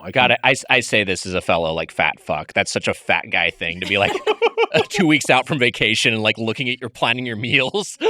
I was doing it with my mom and sister today, Yeah. and it was the restaurant list is like 80 restaurants. Yeah, and we sure, can go yeah. to like 6. This is my priority for this trip. Is like what place I'm going to eat at. I mean, Everything else is incidental. I can't even eat anymore. Right. I not only my fat guy shop, but then also this medicine is making me not hungry, and I'm gonna stop I'm gonna be crazy and hungry the entire trip. There's like this, the longstanding kind of myth of like, if I get on antidepressants, I won't be funny anymore. You're this podcast. You're like, I'm on Lexapro. I might not be hungry enough to do this podcast. I was worried about that, but I don't know, not funny anymore. Anyways, it doesn't matter. You're doing great. Look, I don't think that we've solved this question. I think it's No. too hard of a question to ask, but I think we did okay. I think we had some great pitches. Yeah. If you have a question or comment about the world of chain restaurants, you can email us at feedbag@birdfuck.com or leave us a voicemail at 830-GOTO. That's 830-463-684. Our producer is Emma Erdbrink. Associate producers Amelia Marino. Sorry. Video producer Casey Donahue. Video editor Mike Dorfman. Doughboys apparel merch available at kinshipgoods.com get a Kinship /Doughboys. shirt. And to get the Doughboys Double, our weekly bonus episode, plus our entire pre-2018 back catalog, subscribe at patreon.com /Doughboys. You like one of our a friend of the podcast Yes. and listens to it foolishly. We don't know why you do. Zach Cherry, loves a good chicken pot pie, he told me. And that is just an area I'm like, we could have thought of some sort of chicken pot pie, like a Mexican chicken pot pie. There's like, you know what I'm saying? What's new in pot pies? Hey, put some sloppy Joe meat in a pot pie. Yeah. How about this? Dessert pie. pot pie and like a fila dough. Oh, fuck, I love that. Fuck, What would dessert your pot guts pie. Yeah. What would your guts be in the dessert pot pie? You gotta have at least a couple scoops in there, right? I think Yeah. so. Yeah. Clam Marshmallow? chowder. In the Dessert? no, in the pot pie. In the pot In pie. a savory version. Clam chowder? You said clam chowder, right? Yes, yes, Okay, all right. That's interesting because that's like a bread bowl pot pie concept. I can Yeah. kind of I'm into that. No, there's some good alts. A dessert pot pie. If that was on a menu, you would order the dessert pot pie. Yes, yeah. Isn't that just a Damn. pie? Is a dessert pot Emma. pie just a pie? Emma, Amelia, shut the fuck up. I didn't say shit. Yeah, no, it's all Amelia's fault. Make like that notes app and fucking.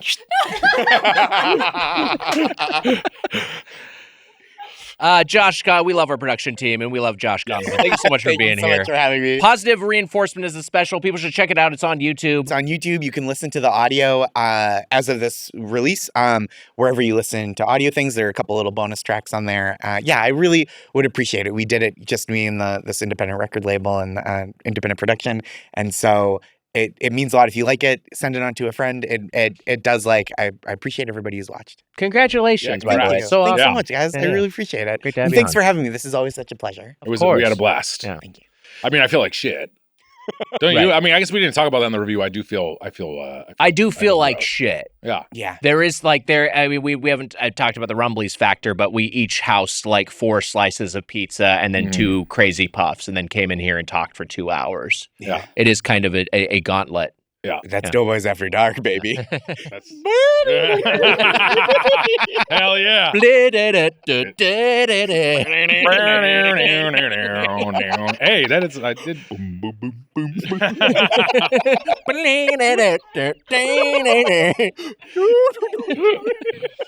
That'll do it for this episode of Doughboys. Until next time, with this room, my back, but chill up, take care while you're happy eating. See ya. I'm pulling up Hot Grunty. I'm hitting the toilet. That was a Headgum podcast.